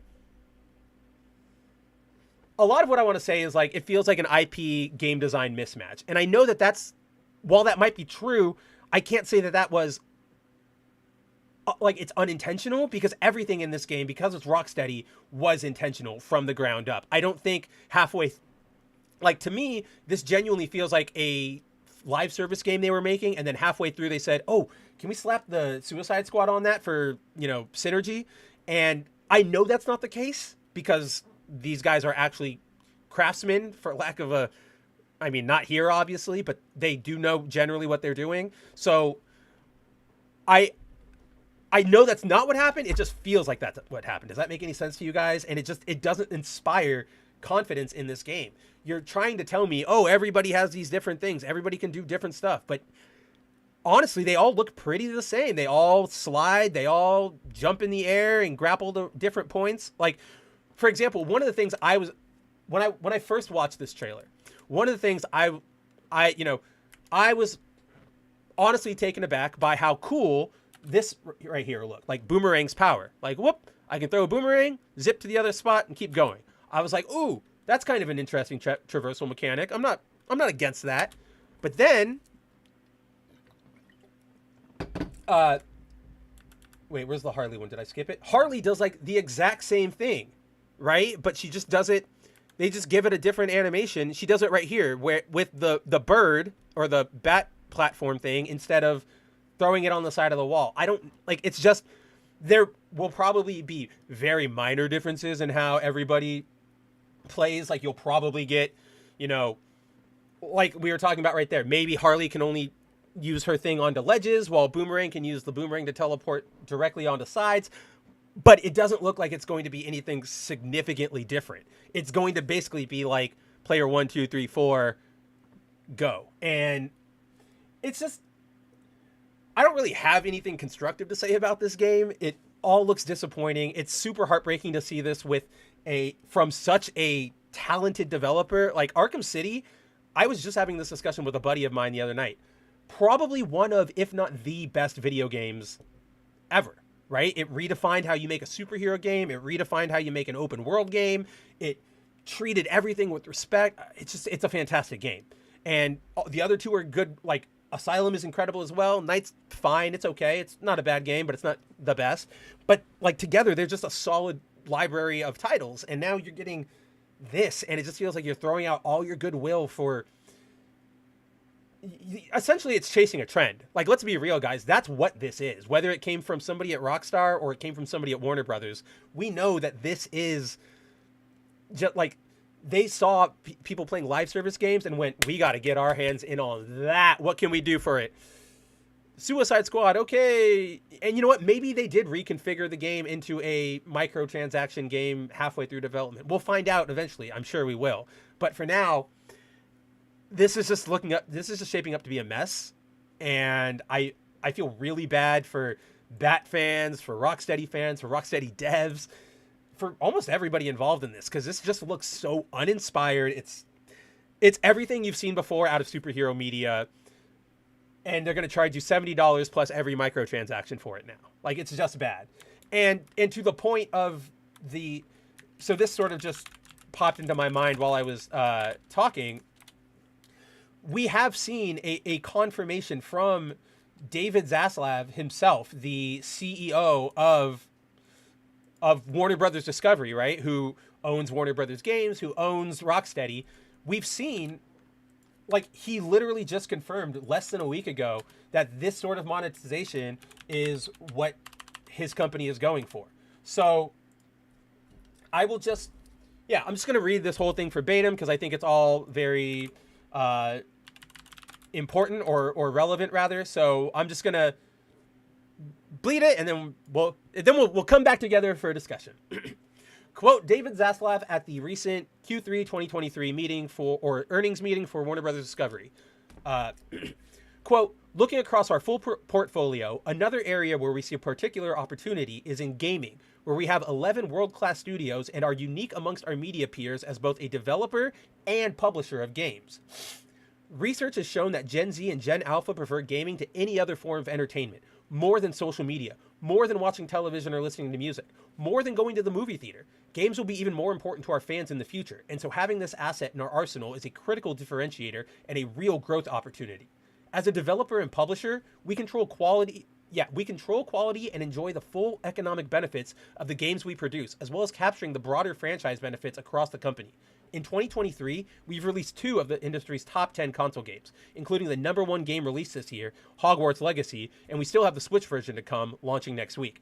Our Harry Potter fans have immersed themselves in Hogwarts Legacy, playing more than 700 million hours to date. That engagement helps not only our games business, but also helps build and revitalize the entire Harry Potter franchise, and we know our fans want even more. And we've, wait, I don't think this is, yeah, we're going to skip this next part because this is talking about ROI, blah, blah, blah. But here's the chunk of why I wanted to read this. Quote, our focus is on transforming our biggest franchises from largely console and PC based with 3 to 4 year release schedules to include more always on gameplay through live services, multi-platform, and free-to-play platforms. Ultimately, we want to drive engagement and monetization of longer cycles and at higher levels. We have put specific capabilities. We are currently under scale and see significant opportunity to generate greater post-purchase revenue. End quote. So basically, what he... Oh, did I not scroll all the way down for that? Here, I'll highlight it. For anybody interested... Oh.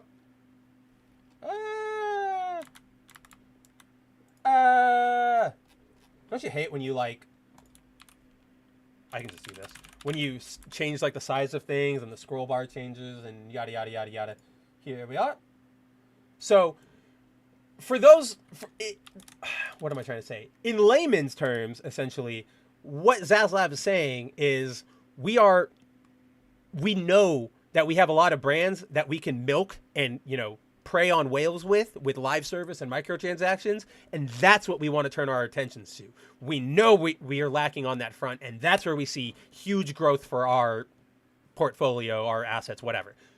That's a giant problem, right? Because that means, he even said it himself, where they're going to be moving away from the 3 to 4 year release schedule to always on, to constantly monetize stuff. And that's not going to work out really well for anybody, right? Gamers, for lack of a better term, players have already started rejecting it. Games are dying faster than they come out. Like, my friends and I, in our Discord, we have a running joke of, oh, new live service title? How long until it shuts down? Will it make it more than 2 months? And no, because so many of them, like the Final Fantasy First Soldier game, there's been a bunch of different games over the years recently that have just shut down because nobody's playing, nobody's buying. Everybody realizes that, gotcha, if you're not getting anything for it, what's the point, right? So this combined with what we see in that Justice League trailer, it all just feels so desperate and directionless and for lack of a better term, and it hurts me to say this because it's Rocksteady and I used to really like them, pathetic. Like, you guys are capable of making good games. Let's get back to that. Let's get away from trying to milk everybody with skins and get back to, delivering solid gameplay experiences. Hogwarts Legacy was a solid thing for you because it was a single player experience that, you went through it and you were done. Nobody was sitting there, it would not have done as well if it was a live service game. It would not have done as well if it was heavily, heavily, heavily loaded with microtransactions. It's like they hit gold, they strike gold, these companies, all the time. And yet once they hit that vein, they go, I don't think that's worth it. Let's go look over here. And they crack into a vein of like sewage line, right? And they go, this is it. Let's start digging here. This is what we've been looking for. And yeah, I agree with you, Timon. You've been, I've had your comment on my head ever since like you said it, but now I'm just getting to it. But Timon says the game is a game with a Suicide Squad skin on it, just like the movie Joker, which is just an unrelated movie with a Joker skin. And I agree with that. I do agree with that read. As much as Joker is like a fine film, like I do like Joaquin's performance in it. Like is it Joker? Not really. It's honestly Taxi Driver with a comic book skin, right? That's not a hot take. Everybody says that all the time. I'm not trying to say I've got this bastion of knowledge that I'm just tapping into that nobody else has ever glimpsed. But no, I'm right there with you. It just feels like a disaster. I'm really interested in the post-game analysis or like the post-mortem on this game, because I'm definitely going to do one. I'll probably do like a full video essay on it, because this is just, it's bizarre and it's bad. So yeah, I don't even know the right way to transition to this next topic, because I think we're coming. I think it's time to hit our main / final topic of the night. I thank you guys, by the way, for having helping me sort of get on all these other discussion points, because when I started up the stream tonight, I knew that I was going to talk about the Fantastic Four and what we're about to talk about next, and then I was blank for what I was going to talk about, and with the cold medicine and everything. So thank you guys. You guys all rule. But I think it is that time of the night where, as usual on these streams, we come to the weekly Spencer Talks About Spider-Man section. Woo!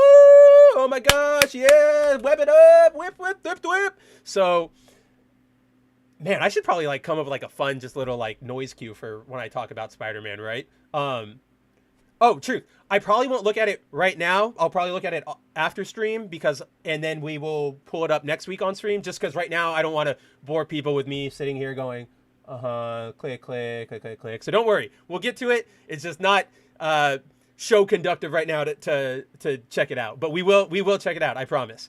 But yeah, so this is going to be a little different from our regular Spider ranting, because this is not the Zeb Wells comic book run that we're going to be talking about tonight.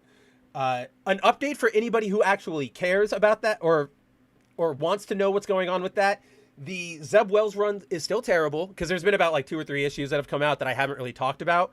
The run is what he's doing right now. He's doing this sort of side story with a weird gag character that's a demon from Limbo that wants to be Spider-Man, but does it all wrong and stuff like that. It's a very goofy side story thing, and I'm gonna be honest, it's not half bad. It's kind of entertaining, but I think that's sort of the takeaway from that, right? Is that Zeb Wells, and he shouldn't be writing a main Spider book. If you give him sort of a book that is disconnected from not disconnected from canon, but sort of give him a little more free reign. Don't have him telling stories that mean something going forward. Let him have a little fun. He produces better stuff. I know that this I forget who it was. I've talked to somebody, on one of you guys on this stream before. Somebody in the chat brought it up, but Wells, I mean, he's had some okay stuff that he's written. I personally, off the top of my head, I know he wrote a lot of the Marvel Adventure stuff. The what was it, mid 2000s line that was aimed at a younger preteen sort of audience. Those were really good, fun books, and I got to give him credit where credit is due on that. And so with the story he's writing now, it's fun. Maybe if there was a friendly neighborhood Spider-Man book, or a Web of Spider-Man currently running, a side stories book, it would slot in right there perfectly, no pun intended. But as it stands, it's fine. But again, you can't shake the stigma of you're Zeb Wells, and you still have you've done all of the damage you've done, and you've got a giant event coming up, the gang war stuff. So I'm not giving it really I'll give him credit where it's sort of entertaining, but I don't think it's a big turnaround for the book. But that all said, obviously in the coming weeks we'll probably get more into it as that event finally unfolds and takes off. But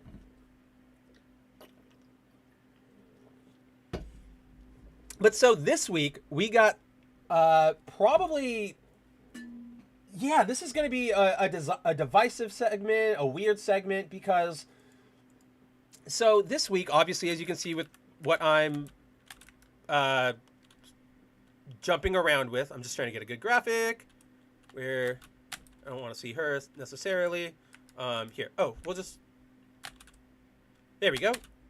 That's fine. So this week, we finally got a trailer for the Madame Web movie. Now, if you're pretty much anybody on this planet, you didn't want this movie. You didn't ask for this movie, because nobody did. Guys, in the comics, Madame Web is not really a character, right? Let me show her entire power in the comics. Oh, pardon me. Gassy, I don't know why.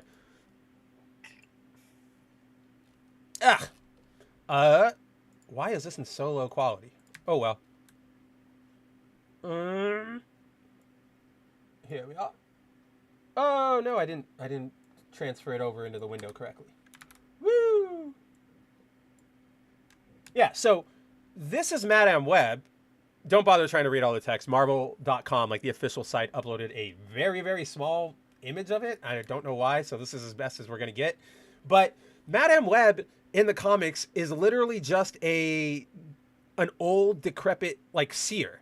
Like, she tried to play into that sort of, what are they called? The Fates in, like, Greek mythology. Like, that's the sort of role, like, archetype she was sort of created to fill. Her role was showing up to Peter, giving him lots of weird advice and premonitions about his future, and then sort of like pissing off into the wind, right?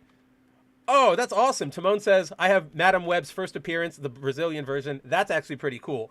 Like, I actually like Madame Web's design, like, as a character. She's just, there's not a lot of character there. You guys know what I mean? Like, she doesn't do anything. They even, after a couple years, let me grab a picture of her. They even slotted her, like, they actually replaced her with, see, now you're uploading fine pictures, Marvel. What is wrong with you? With this woman. So this is actually Julia Carpenter, the first Spider-Woman, the blonde one with the black suit, who we will see a lot of in a few minutes. But she is now the current Madame Web. But she also doesn't have a lot to do. She kind of just sits there and goes, Peter. And this, the Julia Madame Web's a little, is egregious the right word? What's the term I'm looking for?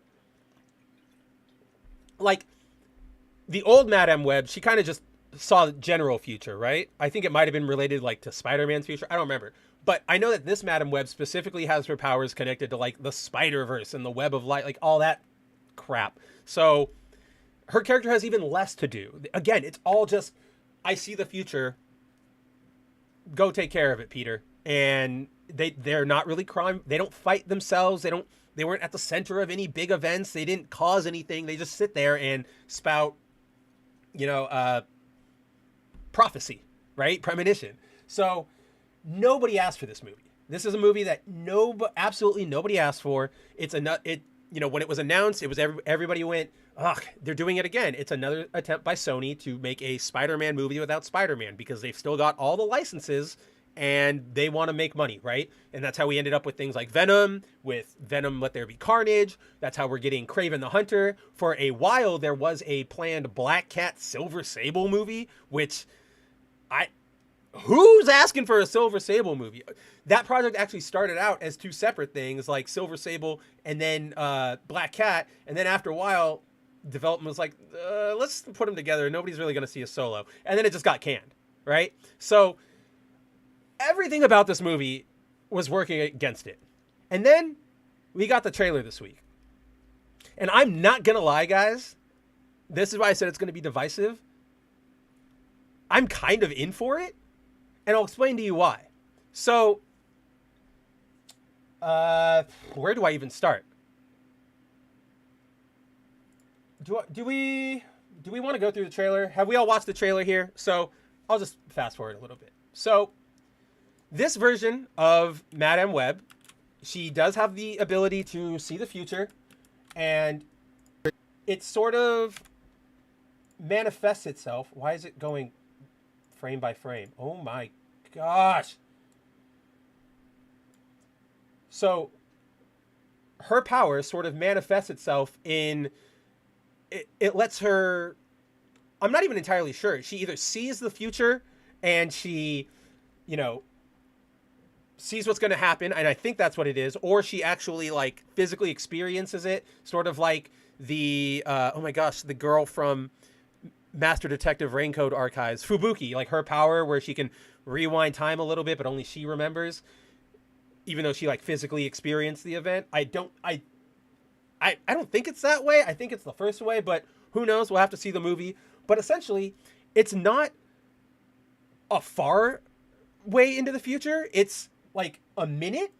And so because of that, she's able to sort of, warn people about this villain who's coming, and that's sort of the premise. And she has to save these 3 girls who are all different Spider-Man characters, obviously, one of whom is Rafe Swap, but we'll get to all that.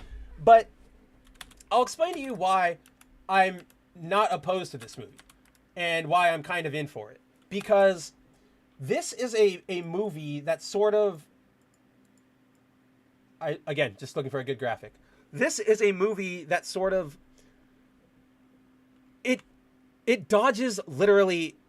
So obviously going into this film, I had zero expectations. I didn't care about it. I genuinely thought it was going to get axed way before we got to this point. Every time we saw a casting announcement, I was just like, this thing is dead very soon. Why are we still here? So like, I'm surprised it's even out. But like, I watched this trailer and I sort of just see a what am I trying to say here? Like, everything around this premise is dumb, right? A Madame Web movie is dumb. A Spider-Man movie without Spider-Man is dumb.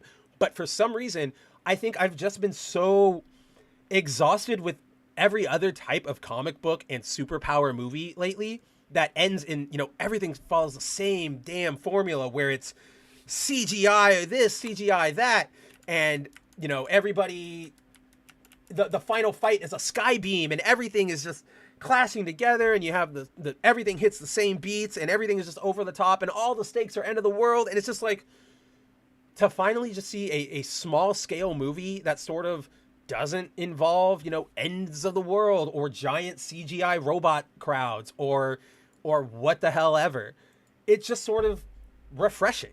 And then there's a scene in here where I think I skipped over it. Oh yeah, it's right here. So like check this scene. Rain, that man's trying to kill you. What? What is going on? I can see the future. Oh, what the hell? She didn't see that coming? That's not how it works. So see, like, that little exchange there, that's obviously like humor, right? Like, it's a play at humor. But I feel like that is, the delivery there between those characters is so much more genuine than anything we've gotten out of an MCU joke in the last, like, ever, right? Like, there's no irony there. There's no, I don't know. Nobody's making a quip. Nobody's undercutting the serious tone of the moment. You know, I haven't even been able to come up with like a good embarrassing quip that would go in there that would be just awful. But I feel like I can rely on you guys to, you know, use your imaginations. You know, the sort of like Marvel quip that would have gone in there to like just undercut all of that, right? It would have been something like, well, Spider-Man would have dodged it. Well, Spider-Man doesn't have to deal with, you know, a harassing boyfriend calling him all the time. Maybe he knows how his power works. It would have been something like that. You know what I mean? And it's just like, wow, you delivered it in a way that feels a little natural, like more so than before.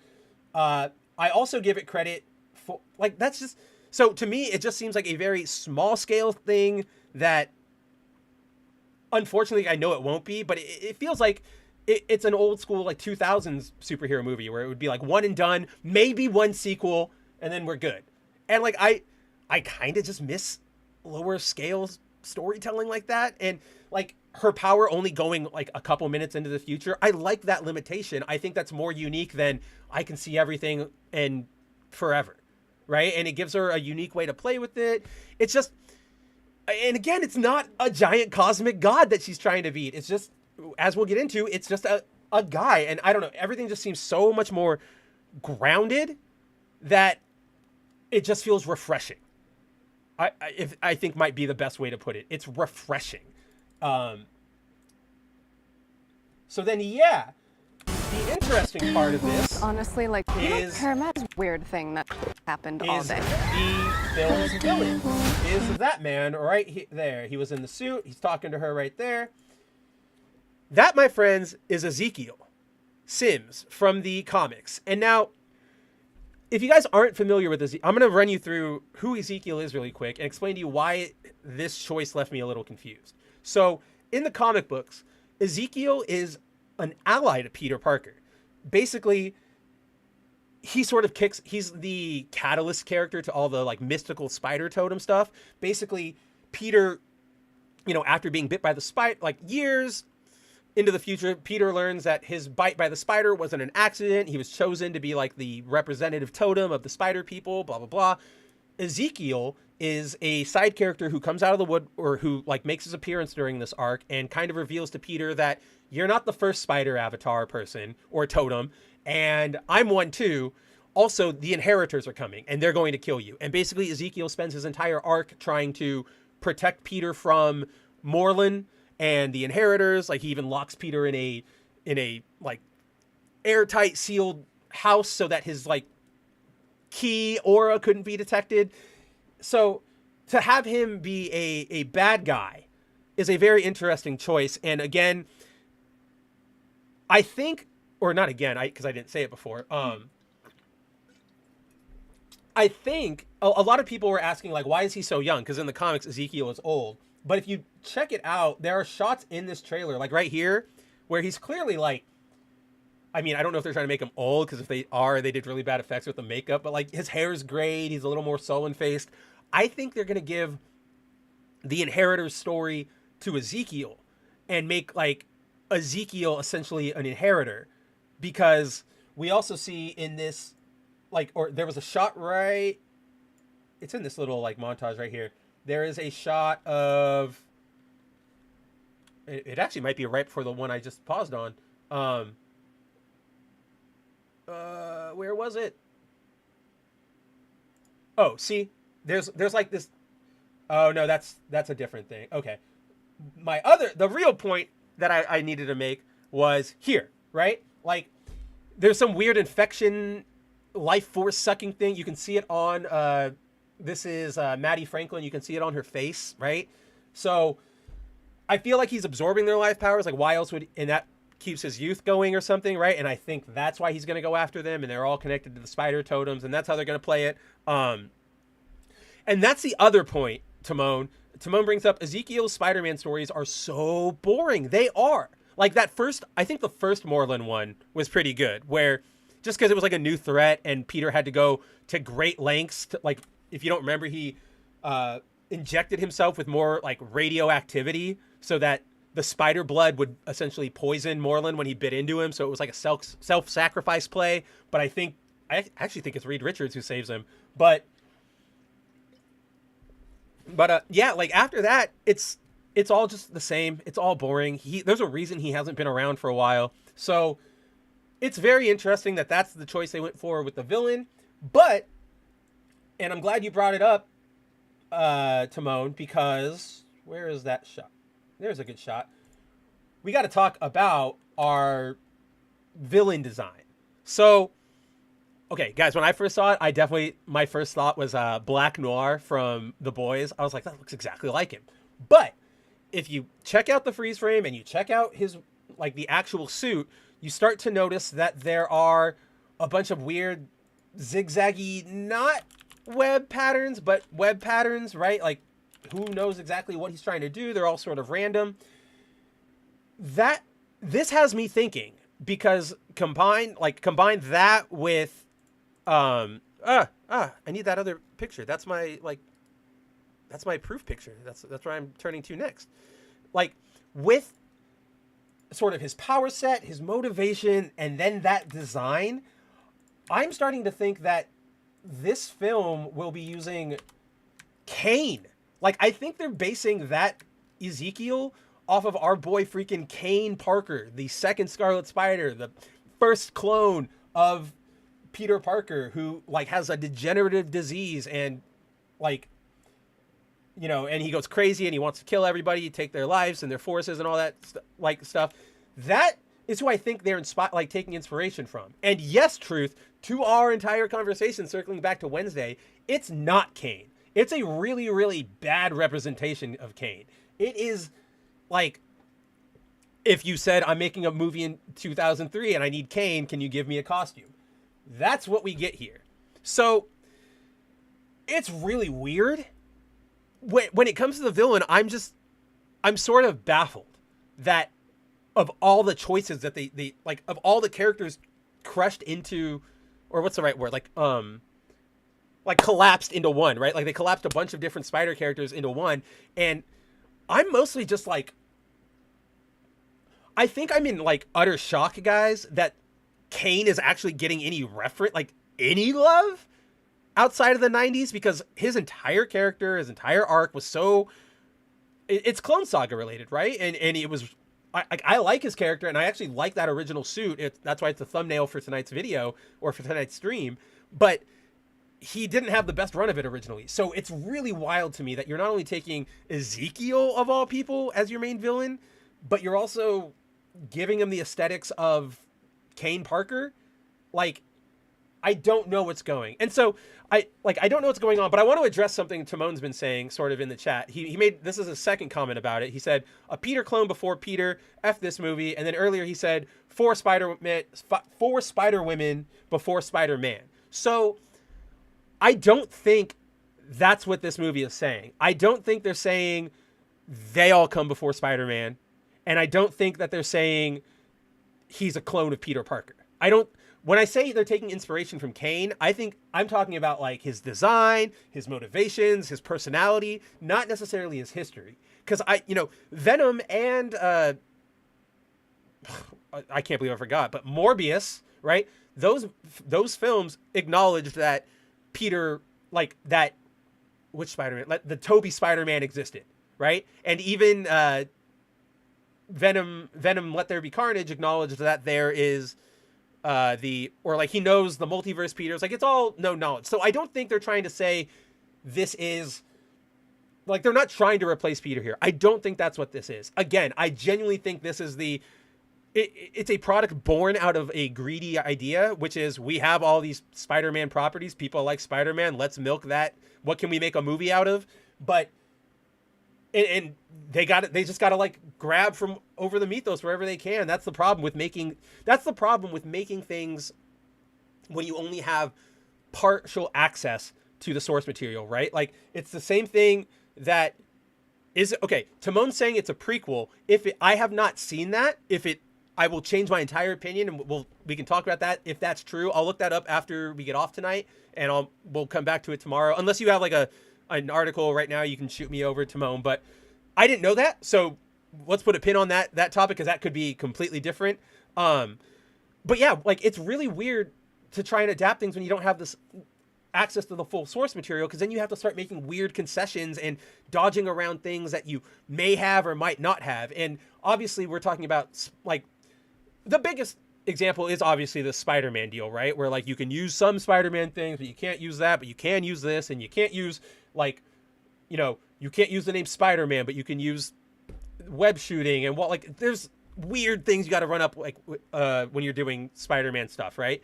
But then the other big example is the Lord of the Rings, the Rings of Power, where they only had the rights to, like, parts of the Silmarillion and, like, certain letters. And so they had to, like, jam everything into something that worked with all the continuity. So it was just bad. And it takes a true auteur talent to make something like that work. And that's just not who, we know that's not who's in the studios anymore. Uncle Ben is alive and young. Ben Parker is in it. But where is he? Is that who Adam Scott's I don't think that's who Adam Scott's playing. And we also see there are flashbacks. You know what? I'm just going to look it up for myself. Madam Web prequel? Question mark? Oh, it's not confirmed yet. But people are speculating that. Because... Okay. So, according to rumors, and I guess it's based off of set photographs and stuff, the characters being played by Adam Scott and Emma Roberts. Did we see Emma Roberts in this trailer? I don't think we did. But obviously Adam Scott is the ambulance driver with Madam Web. But yeah, apparently the rumor right now is that those two are Ben and Aunt May. So okay, like, let's see how that shakes out. We'll keep a pin on it, Truth, or Timon, because yeah, that's really interesting. Nobody's confirmed it yet, but it seems like that's what they're angling at. So we'll keep an eye on it. Thank you so much for bringing that to my attention. I genuinely didn't know. So yeah, we'll kind of just have to see where we go from here. Truth says, worst part is they've been trying to combine Kane and Ben into one character for years. Oh, dude.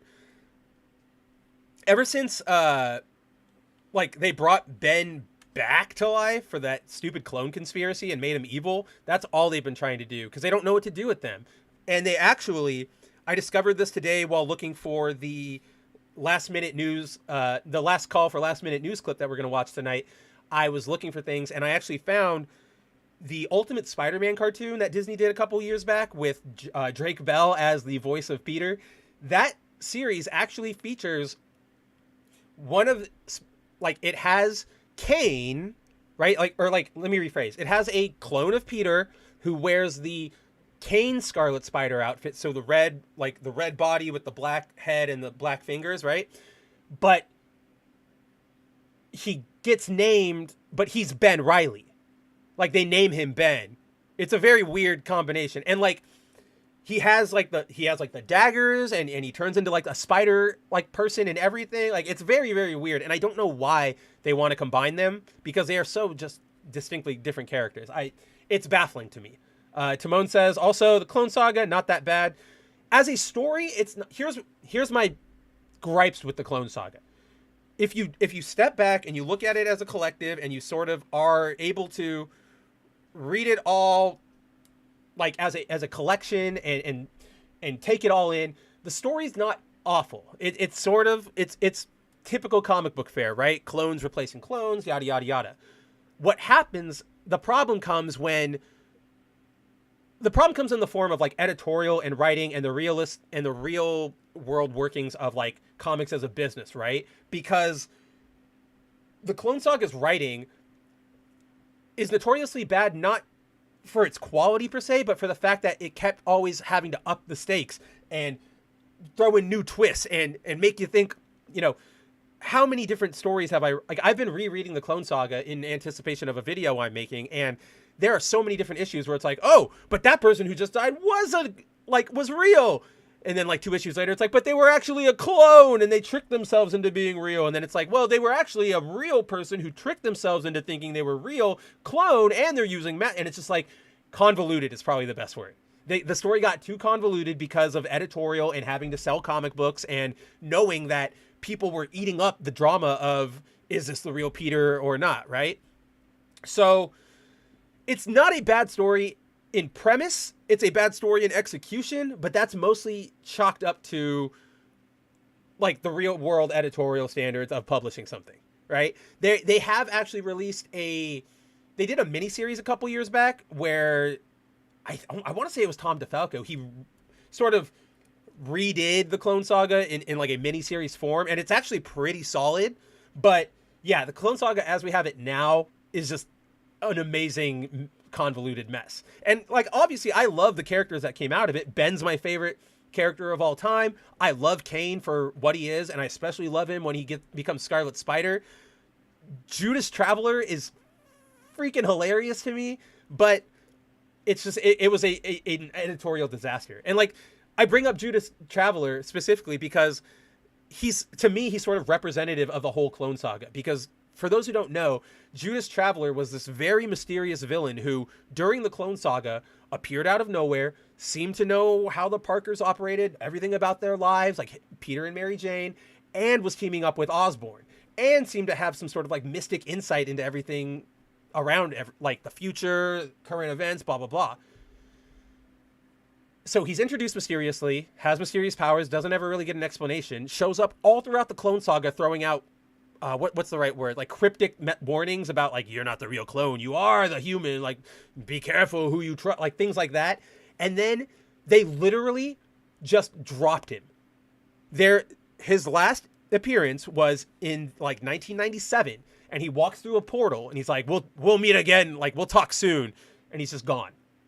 They didn't know what to do with this character. It had no purpose except to keep people guessing, and so they just went, go. You are gone. I laugh though, because if he's recently shown back up. They actually brought him back for the current X-Men stuff. Like, he's a member of Orchis now, which I don't really care. He's not really a character I had any attachment to. It's just like, wow, somebody at Marvel remembered he existed. Yeah, Kane as a Spider Punisher is really fun. edgy, yeah, because 90s is edgy, Ben is 90s, which means Kane is Ben. Yeah, it's all this transitive. It's all really dumb. The explanations don't work for why they try to combine the two, but they keep trying to do it, and it just never takes. But yeah, like I would agree that the Jackal is Peter's second worst enemy, or like maybe third. I gotta say, I've been having a huge affinity for Doc Ock lately. Like he's been, and I'm not even talking about like superior stuff. I mean like Ditko era stuff. Like Octopus knew what he was doing. He's a pretty good villain. But yeah, Jackal's up there. But that's the thing is like they kind of just like wrote themselves into a corner. They didn't know what to do. They kind of had to hand wave everything, wipe it all. It was just convoluted. And that's, I think, the best takeaway for the Clone Saga is convoluted. Not bad, just very convoluted. But yeah, like to this point, I'm just sort of in bewilderment that anybody is publicly acknowledging Kane. And so like I will fully admit there is probably a part of me that is more interested in this movie than I normally would be because there's a like Kane mentioned, like that, like the meme, like Kane mentioned, like that's sort of where yes, the wall, that's his number one enemy. Truth, that's not his number two is Ock and his number three is Jackal. Duh.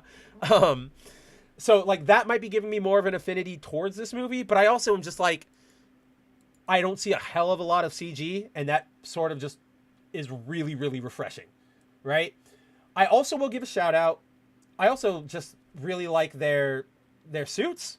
Like Sydney Sweeney got the OG. Everybody's suits are that we have seen so far. Like look at Julia's. Oh, I guess it wasn't a full shot. Where is that full shot? There it is. So like Julia looks fantastic. Like that is straight up just the original. Like that's her costume. I'll even pull it up because. And so Julia was also like, for people who don't know, she was the first Spider-Woman. She was a Spider-Woman for a long time. She was on Force Works, West Coast Avengers. She's all over the place. She's a noted character. Let's put it that way. But yeah, like. So you have that get up, and in the comics, pretty damn accurate. Like straight down to the Sydney having the reddish blonde hair and the like electro webs like that. She does that right here, or like there's a shot. We'll see it in a second. But then we also we get the costume shot of. Oh my god! Has YouTube done this to you guys? Like. Spacebar doesn't pause videos for me anymore. Now it like mutes and unmutes the video, and I hate that, or I hate that. And so then, yes, obviously, aside from the fact that Hollywood can't help themselves and they've race swapped another character for no reason whatsoever, this is actually pretty accurate to Maddie's first costume, like her only real Spider-Woman costume. So. Like, why am I only finding an eBay listing of this? Oh, well. Like, see, like, that's pretty damn accurate. Straight, right down to the, like, skeleton arm things. So, pretty cool. I'm sad that she got race swapped. I think having the afro out is ridiculous, especially because she has, like, braids in regular style. And I know with, like, braid hairstyles, that's like impossible to, you don't just take them out and put them back in all the time. Like it's not a thing. But aside from all that, the suit looks pretty good, I would say. She stole Spider-Man's black costume. I mean, he gave it to her. I think that's what it is. He's like, I'm not using it anymore. Go for it. But the only one we have, so yeah, there's also a really cool shot of her attacking Ezekiel. Yeah, right there. He's also old in it, which is another one of those old shots. Boom, right? I think it looks pretty cool. I'm also just a giant fan of the forearm, like design. Like the Civil War suit, the Iron Spider is like one of my favorite. The black-red Spider-Woman, that black-red Spider-Woman suit's like, oh, this one? Yeah, it's not a fantastic costume by any means, but I was just pointing out that it's accurate to the comic books. Another stupid mask that don't hide anything. Hers is a little better. Here, let's, where? There's Arachne. You're making this really impossible for me, movie trailer, to find images. Yeah, that one, I just don't understand. And maybe there's something to it, and maybe, I don't know. But like I just feel like the mask should, this, whatever the hell, shouldn't be sticking out. But aside from that, I think her suit looks fantastic. Yeah, that's not really a mask. That's just goggles. That's not really going to help anything. And like, I don't know, just like with very distinct hairstyles like that, like the Miles Morales problem from the PS2, the PS4, PS5 Marvel Spider-Man 2 game had the same problem, right? Like as Maddie does here, which is, okay, you have this very distinct haircut right now. As soon as it changes to a different distinct haircut, people are going to know it's you. Hey, isn't that crazy that Miles Morales has the same haircut as Spider-Man? Oh shoot, you see how Spider-Man changed his haircut? Miles has the exact same one at the exact same time. Like, and especially going back to the braids thing, it's going to be like, oh, Maddie took out her braids. Dang, did you see that this new superhero has a giant afro? It's very odd to me. The only one who kind of has a secret identity. Ugh, this is so stupid.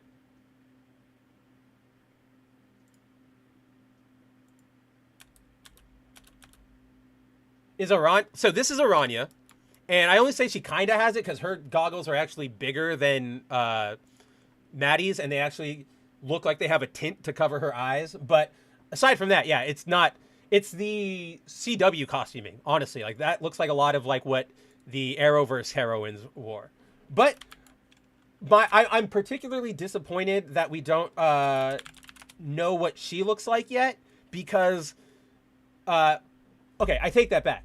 I'm sad we don't know what her full live action appearance is going to look like because it's clear, at least to me, that they are taking inspiration from her original costume. Let me find a picture of it that's not tiny.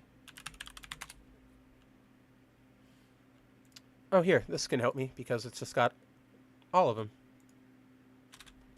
No, that's a bad one. That's a very low quality image. Low quality. There we go, whatever, this works. Don't know what this is from.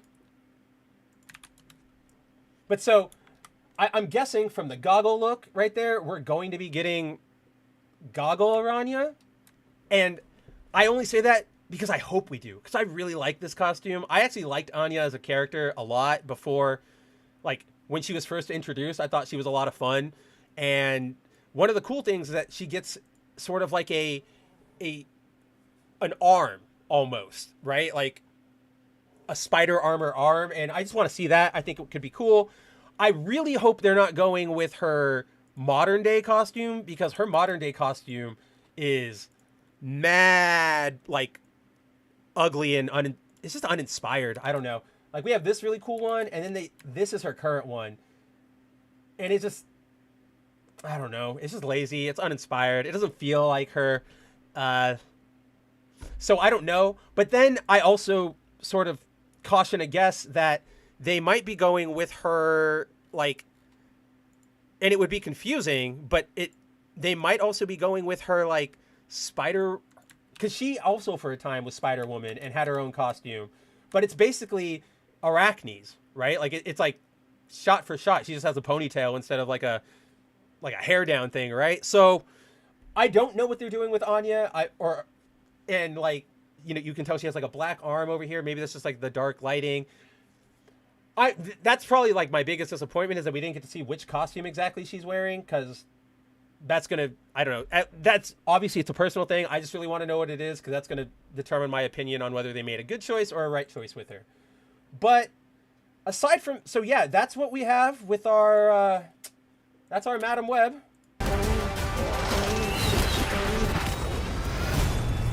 You're showing off. Maybe a little.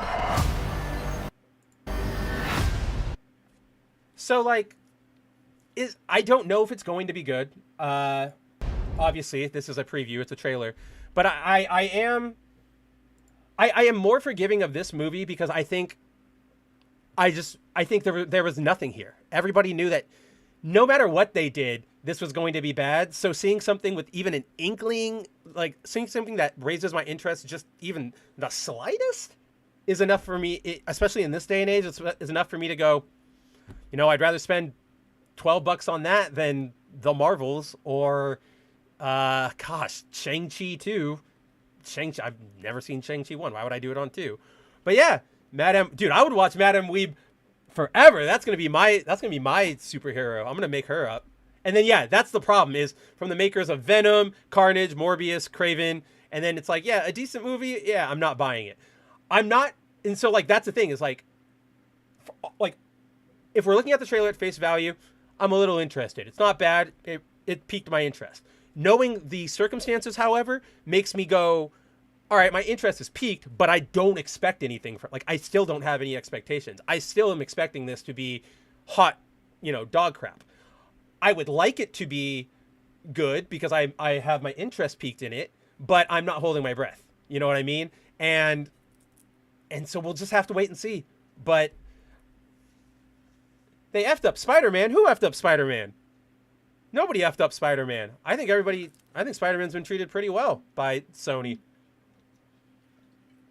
His villains, on the other hand, and his supporting cast, not so much. But Spider-Man himself has been pretty okay for the most part. We got Raimi, and we got a pretty good...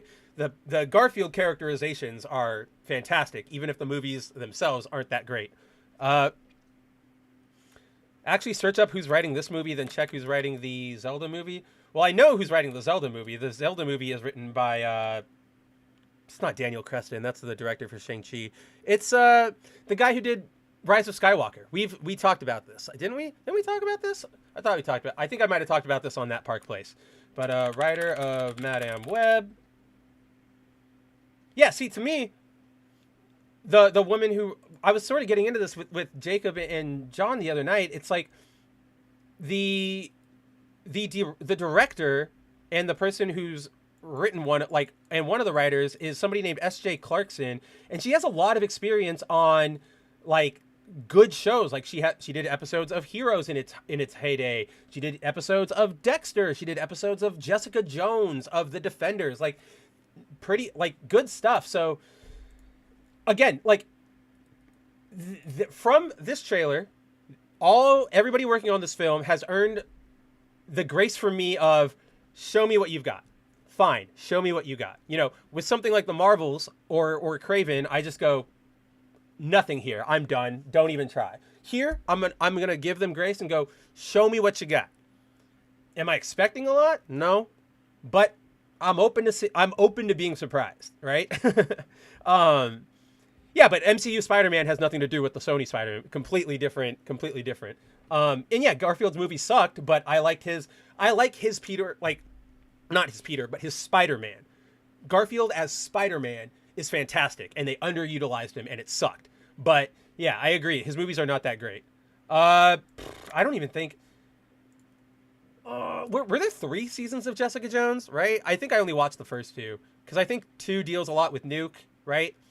Yeah, I don't think I watched 3, because it was like 1 was Purple Man, 2 was Nuke, I think. And after that, I just didn't care. It became like a Patty show, and I was like, why? Like, what are we doing here? I don't really care. But yeah, so Madame Web, maybe you're just getting a lot of, maybe I'm just like, what's the right word? Like, I'm getting like contact highs just from the fact that like Kane mentioned. Maybe that's doing a lot. Maybe this next week, a lot of the it's not even hype. The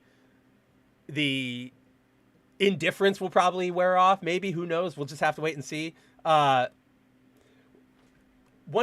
Truth raises one thing. One confusing thing. How is there a Spider-Man mask in the scene where we see baby Peter Parker? Dude, I didn't bring it up because it's... Changed everything. Where is it? I don't know what the hell this scene is.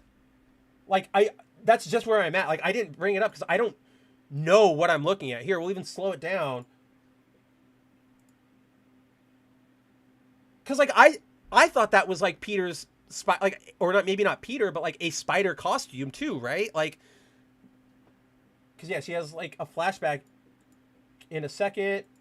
Yeah, like, what is this? I can't. It's like a baby being delivered.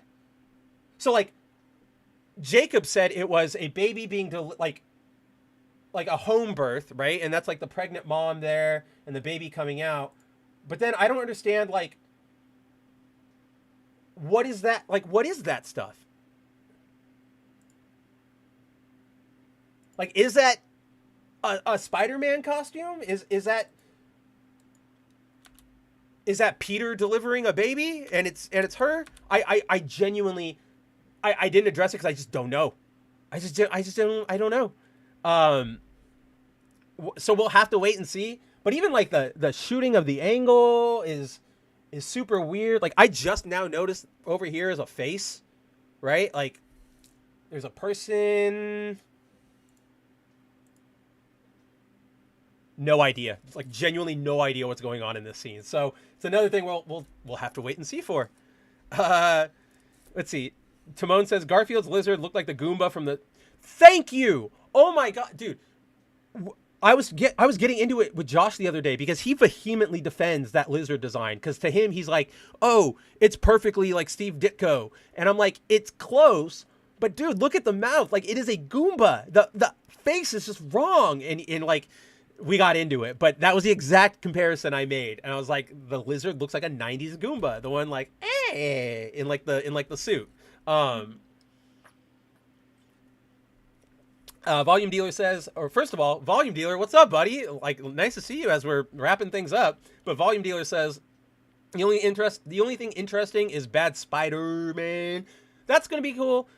I'm not gonna lie, I think it's gonna be cool to see Julia Carpenter, like Sydney Sweeney's character, in costume on screen, just because that looks pretty comic book accurate, and I'll see it. Like, shiny, sure, why not? But yeah, there's not a lot going on in this trailer, and again, that's why like. I'm very open to the possibility that my openness to this movie is very much Kane Parker Clone Saga related. And then Truth says, just hope this baby don't grow up and then wanting to play Spider-Man, because it totally makes sense. Oh man, I don't even want to start to think about what multiversal shenanigans that could be, especially if like Adam Scott's supposed to be Uncle Ben. Also, I just really like seeing Adam Scott. I'm just glad to see him in more stuff. Like when he showed up in the trailer, I was like, "Oh yeah, yeah!" Like that's actually something I got excited for. But I think with that nod to good old Adam Scott, our potential Uncle Ben, I think that is where we should wrap it for tonight. It has been 2.5 hours. I am nearing the end of my daytime cold medicine. I can feel it wearing off. So I think that's probably the best place to close it down for tonight. So yeah, let's, off the top, I want to thank everybody for showing up tonight. I know it was probably a little rough at the start with my head being loopy and all the tech issues, but as always, I appreciate every single one of you who showed up. I know that we had Timon, obviously, Truth, Volume Dealer, RC Scott was here. I know Tehillim couldn't make it tonight, but he gave his regards. There's somebody I'm missing, somebody I was talking to at the very beginning, and it's making me mad that I can't remember who. Oh, Cassie, that's who. I didn't shout out to Cassie. Jonas was here for a little bit. Man, that was super awesome. I'm a big fan of Jonas. I love the guy. I love everything he does, and I love being able to talk to him. It's sort of like a senpai noticed me situation. So that was really cool. Is it? I can't. That. No. So that doesn't say Parker. That says paramedic. I looked at that too. That says paramedic. You can see. You might not be able to see it on the stream because it's smaller and the light's on it. But if you go look at yourself, it's like PARA. Like it's very clear. So that's why I was confused too. And I even looked over here under his FDNY one, and there's just no IDing there. So they're keeping that under wraps. But yeah. So thanks everybody for coming out tonight. It was a blast. As for the future, you can find me on Twitter at Kabuto Writer Mav as always, and then I will be back same Mav time, same Mav channel next week for another episode of The Good, the Mav, the Ugly. Obviously, we don't know what topics are going to be talked about ahead of time. We'll see what the week brings us. I know it looks like a K Timon, but I promise you, I'm staking my life on it. It's an A, because then there's an M right next to it. But yeah, so. Yeah, come back next week. We'll have another show. I'm looking forward to hanging out with all of you. You can catch me, obviously, still on That Park Place and on the WDW Pro Show. I show up every other day or so. So come if you want more of me in your life. If you want some more, general Disney discussions, come check us out over there. And big, I guess I'll leave it here, but next week is going to be a crazy week. As you know, John has officially quit Bounding into Comics. He's decided he's going to go pursue other, what's the word? Endeavors, right? So starting next week, we are launching a Bounding 2.0 with new, you've already seen the new website layout. We're still working on some features like review boxes and comment sections. Those are all coming back. Don't worry. But you're also going to see some new talent, some new writers we're bringing on board. And yeah, I guess for the time being, it is, I'm at the top of I'm helping run the Bounding game. So that's the big thing. And it's going to be a journey, but that's next week's going to be exciting. And in service of that, I should probably really go rest up and sleep off the sickness. But obviously, as always, I still want to give you guys, we can't close out the night without your last call for without a last call for some last minute news. And this week, I think this one is it's pretty relevant to what we've been discussing here today. So let us see what I have in store for everybody. Pull it over here. Make sure desktop audio and I don't know what kind of this group. Give me a break. I should be in charge of this group. I'm the real Spider-Man. I don't know what kind of mind game this is, but I'm the real Spider-Man. The real Peter Parker. Guess again. See, Pete, old buddy, we're just as genuine as you are. But how can that be? Madam Webb says that we're each from different dimensions. Reality is like a river that splits off into many parallel tributaries. These Spider-Men are from parallel realities, each as legitimate as yours. They're all you, with some slight differences. Oh, don't let these worry you, Pete. They're just a little souvenir from my last fight with Doc Ock. You mean to tell me that you all share my life? And my spider powers? Well, not quite all of us. I don't have your life or your powers. So who are you then? You wouldn't believe me if I told you. Let's just say I'm here to help. Although I'm not prepared for anything like this. We were all kind of caught in the middle of things. I'm having a little mutation problem right now. Whoa! I don't think I even want to hear your story. All of you must hear the Scarlet Spider story, for this is his reality we're in. And that monster you encountered was his twin.